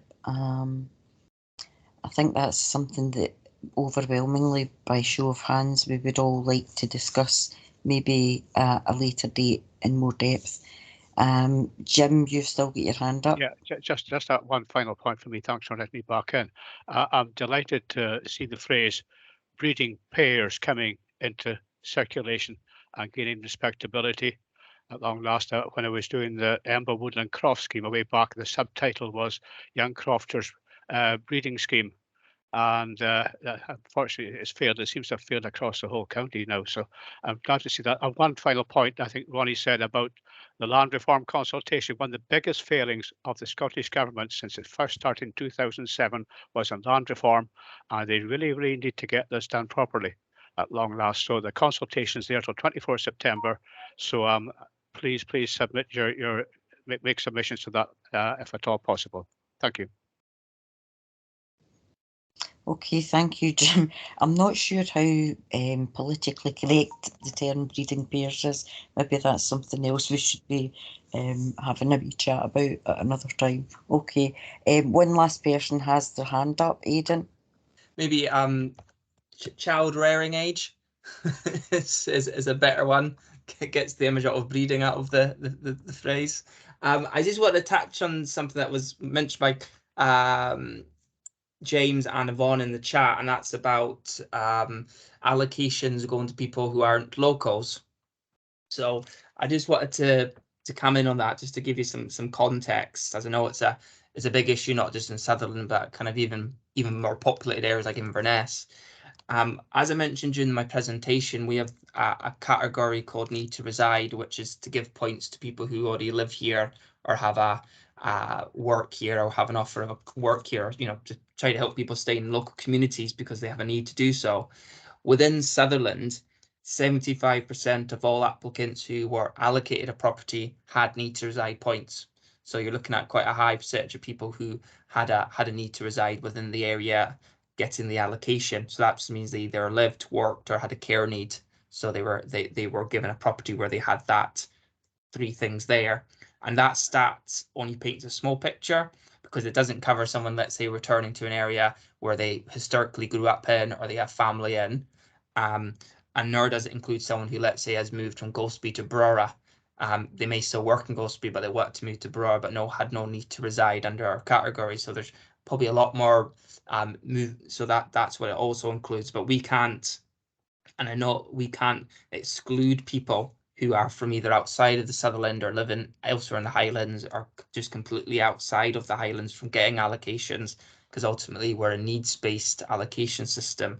I know Marina's team do try their hardest to make sure they do allocations to people who have a local connection to the Highlands, but as Marina would tell you, that her team's hands are tied by the law of the land, and there isn't a piece of legislation saying we can say 95% go to someone who lives in Sutherland. That's not possible. But I know us and other local authorities do try to prioritise local folk, but we can only do so within the constraints of the law, or as the councillor said, creative reading of our policies. But if someone has a lot of points and there's not a reason we can bypass them, then we have to allocate them the house, and that's just the kind of reality of that all areas and all local authorities have to deal with. So I just wanted to give that little context just at the end because it came up a few times.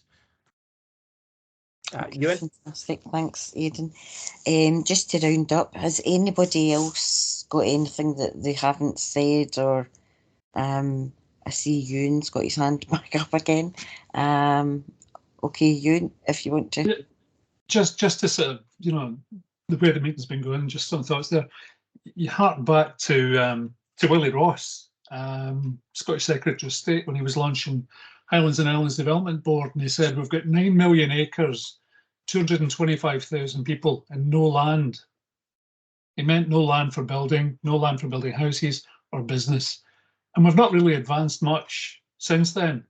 What Dave was saying earlier on about the people attracting, you only need to look at the A9 on a Friday during the summer, and the traffic that heads north here is phenomenal. Every summer, without fail, they're heading up here. They rush up on the Friday and they rush back on the Sunday. A lot of people think they can only move here when they retire.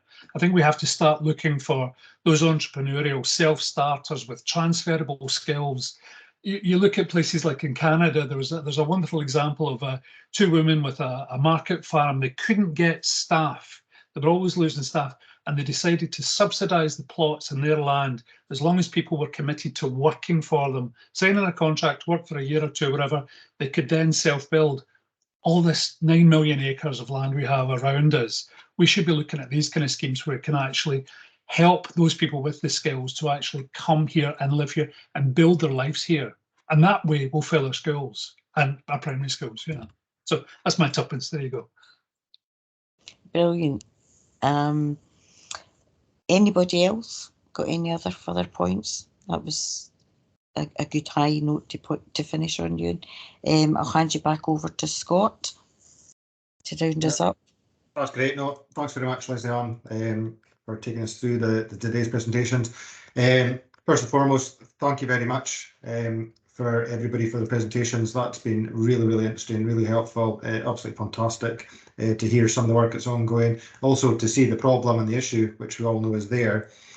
So big thank you for Aidan, Ewan, John, Ronnie, Boyd, and Marina, there sitting on our panel as well, the Principal Housing Officer. So thank you very much. You guys can leave the meeting now if you choose. We've still got a few items still on the agenda, but thank you again. And I'm sure Leslie Ann and Marianne will be in touch with you about sitting on their various theme meetings going forward. And I'll thank you in advance for your contribution to that. For sure. Thanks very much, everybody. And you can be right next to your phone. It'll be buzzing soon. Thank you. Thank you, folks. Thank you. Happy to speak to anyone going forward. Thanks now. Bye. Okay, conscious of time, folks. It's coming up 12:10, so we'll try and keep this as quick and succinct as possible. Sorry, could I just interrupt, Scott? I had my hand up there. Oh, sorry, it's okay. It's okay. It was just a wee point I wanted to make. The Highland Council have an empty homes officer who currently is looking at all empty homes within the whole of Highland. So that's an ongoing project. So it was just to make the group aware of that. Okay. Thanks, Marina. And that'll be really good as well going forward. Yeah. You're interested to the theme, so that's good. Apologies, Marina. I never saw your hand up there on the. No bother, Scott. Right, my usual team skills. But thanks very much for calling in, Marina. Much appreciated. No bother. Take care. Thank Look forward to working with you all in the future. Cheers, man. Bye-bye then. Bye. Bye-bye. Okay, moving back to the agenda then, it's community matters and any other competent business. So we've had all the updates previously circulated, so I don't intend to run through all the themes and groups today, but what I would ask is just for probably a quick update in particular from yourself, Jim, just around the poverty, fuel and food, because that's the sort of the main thing that's affecting us all within Sutherland at the moment. So just looking for a quick update from yourself, Jim, please. Well, these are national issues, Scott, but we wait in vain for the national initiatives to come forward. A lot of talk from politicians, and we have seen Fitzpatrick, Chief Executive Oval, butting in, and also Keith Alexander, Chief Executive Scottish Power, coming in. But we'll just have to do the best we can at our level. So following on from our last meeting, we had a fuel meeting on the 24th of August, and we had a number of representatives from different funders. If I go through my list, KISS, the North Sutherland Fund, Falk Renewables, also people from Foundation Scotland, Scottish Power represented, and also SSE. And the idea is that we put together proposals to them to see if we can actually get them to put money, hard cash, into a pot that we can then look to splenish and administer as best we can to those most in need. And in a similar vein with the food project, we had a follow-up on the 30th of August. In attendance was Steve Walsh, Chief Executive of High Life Highland, who was there to sort of bring us up to date, or just to take views on the Moulton Summer Project from 2021. And also Kate Williams from the Duchess of Westminster Fund, and the same idea. We're trying to kind of come together with a proposal to the Duchess of Westminster Fund in the first instance, that we can actually acquire funding from there, money for radios and other avenues as well.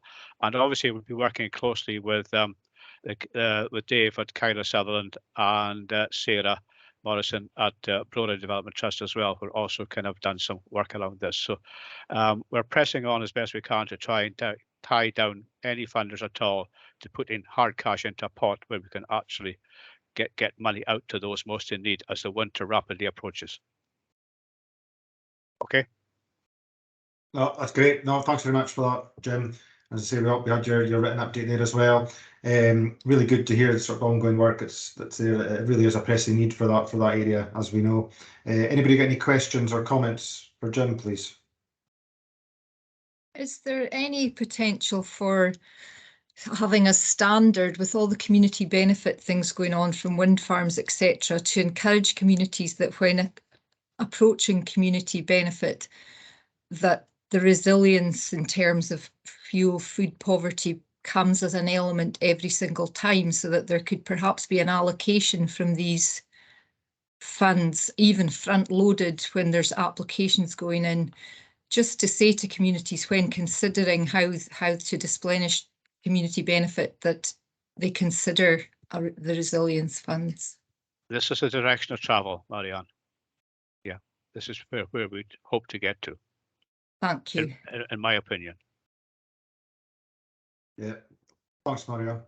Anybody else got any for Jim? Is that, David, is that for Jim?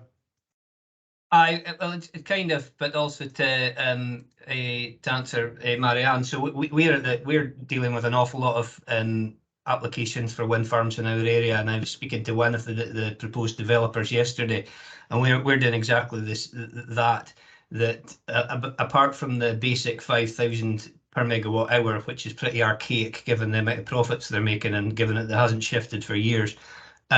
We're looking at saying, well, why don't you give funding for energy efficiency officers for the community for 2 years and give a heap of money for insulation and the ability to do things in our communities for the first couple of years? It would actually save them a fortune than adding another 1,000 over the 30 years of the wind farm, but it would actually feed the immediate impact. So we're looking at that. Obviously, with the way that Ofgem it polices the market, they can't give free electricity, but I think there's got to be ways that we can try and make savings.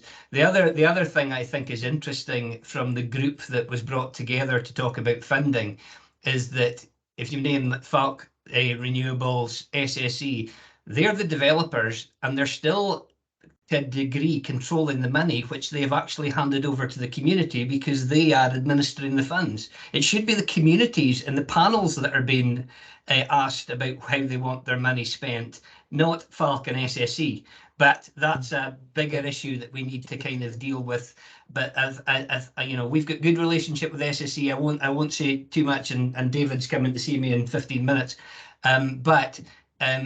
We have had issues in the past where SSE have tried to say, well, that's not what we do. And we're saying, but it's not your money anymore. You know, so I think the communities who sit on the panels need to be asked a little bit more as well.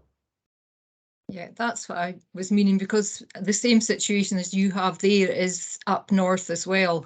You know, along the north coast here, there's lots and lots going on there, and they are getting organised like yourselves, and they're starting on community action programme plans and all the rest. But yeah, that's what I mean. Thank you. Okay, thanks, David. Thanks, Marianne. Yvonne? I suppose I don't know who all I've been in meetings with this week, but I know I sound like a record harping on about the young people, but their focus has completely changed from the mental health and well-being to worried about how they're going to charge their mobile phones and charge their Chromebooks to do their homework at night, but also about keeping warm and, you know, I suppose having food to eat because of the media hype, which we're all seeing is, you know, but that's a real worry for our young people. And I'm wondering if when we are looking at community initiatives and we're putting things in place, whether they be well-being evenings or, you know, mindfulness sessions, whatever it might be. And Richard had spoken about, you know, the Fountain Road Hall is open and warm because the heating has to stay on all the time. And I suppose what I'm saying is when we've got opportunities to dish out funds, I hope that we're looking at the whole of Sutherland, because the wind farm benefit doesn't help all of the communities. And we need to be looking at our coastal community funds and things and making them work harder for all of the communities across the whole of Sutherland. Yep, good point, Yvonne. The only thing I would like to add to that is there's a lot of talk at the moment about warm hubs and, you know, ways to distribute food more economically and, you know, to people that need it. And I'm all for all of that. However, I just want people to bear in the back of their mind, we've just had the Highland Games in Helmsdale and half the village is down with COVID, myself included.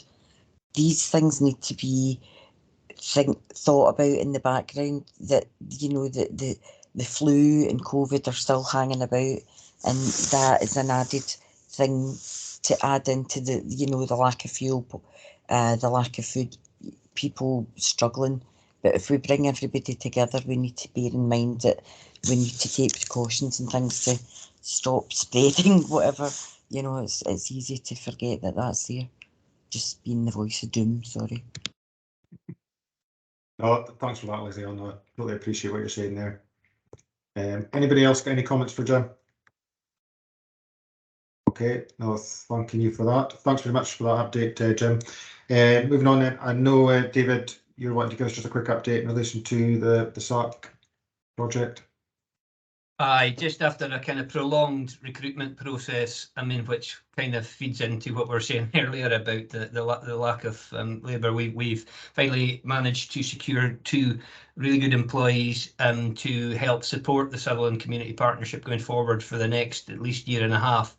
And I think it's it's really good. We've had a little bit of a process of change, with a change of chair, a change of councillors, and now a change of staff, but it's all kind of coming together at the same time now, so we can start to go forward again. And, you know, Sutherland's always had a good reputation for community planning, and let's see if we can continue with that good reputation. So the 2 members of staff employed, I'll hand you over to them. They'll talk very briefly about a couple of priorities, but Fiona MacDonald, who lives in Golspie, and Natalie Bird, who's from Portskerra. They're 2 weeks in. They've got no excuses now. They've had everything they need, and they're ready to work. So I'll hand over to them to see what their priorities are. Hello, nice to meet everybody. Starting to see familiar faces now. A couple of weeks in. I'm Fiona. Natalie. Natalie's here. Hi, girls. Nice to meet everybody again. There's been quite a gap in recruitment, so we're just getting caught up with the project and what's happened previously and what maybe some of the plans are for the future. The way our funding has worked is that we have a few milestone targets that we need to meet before the end of the year, so we'll be concentrating quite heavily on those, getting those underway. 2 sort of community events within Sutherland we've got planned, and perhaps a joint Caithness and Sutherland event with the team in Caithness. So that will be our ongoing plans, and we'll be dipping in and out of the new forums and the subgroups. I think Natalie's planning on concentrating on the west side, and I'll be taking the east side, but we'll both work together on lots of projects. No, just that we'll be in touch with more details about the events when we know more. Okay, no, thanks very much, Natalie and Fiona, for that, and a big welcome. It's obviously the first full meeting for you guys. Looking forward to working with you both, and likewise the rest of the group for tapping in and getting support from yourselves in relation to all the various projects out in the communities. So no, thanks for that. David, anything else for yourself? No, I think you've had enough of me for the day, Scott. Never, no, you're always welcome. Always a valid contributor.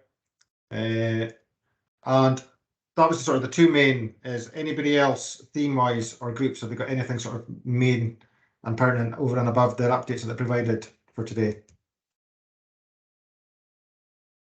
Okay, no, Good for me, thanks. Right. Thanks, Yvonne, you want to come in? Just really quickly, we were waiting for you to come today and show the proposal for the new outline of how the CPP is going to work, but we will be handing Sutherland Cares back to the CPP and closing off the action plans we'll be rewriting them, so it'll be for the next meeting. So if we can have just a wee space in the meeting for that handover and main updates of what's happened. I think it's at the beginning of December, Scott? Yes, it is. Next meeting's the 2nd of December. Yeah. Yeah. So, and I'm looking for a chair for the emotional wellbeing group. Okay. So, any volunteers at the moment? Or Are not, we you can nodding talk about at it anything table. particular, Yvonne?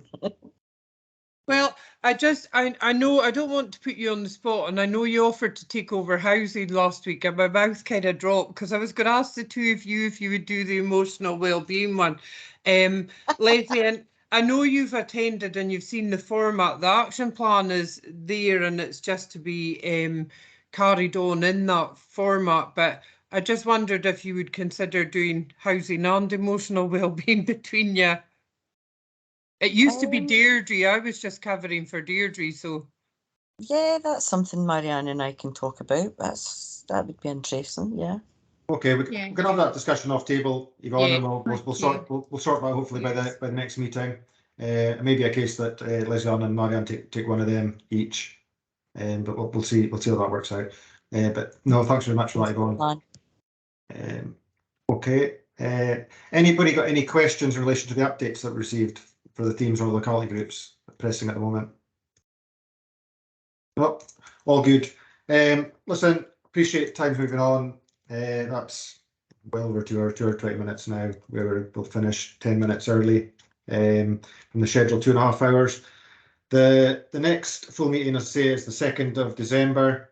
We'll have a pre-meeting on the 18th of November, and the agenda there has got the proposed theme is to be confirmed. However, we had a sort of majorly theme loaded meeting today. So what proposal is that we have a full sort of updated meeting at the next meeting in December, unless there's any sort of pressing theme that comes before then. But that would be the proposal at the moment.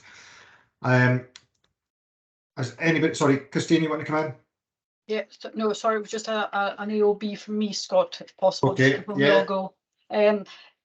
Just a plug for our volunteering Oscars, which is going to be happening later this month. I'll put the link into the chat.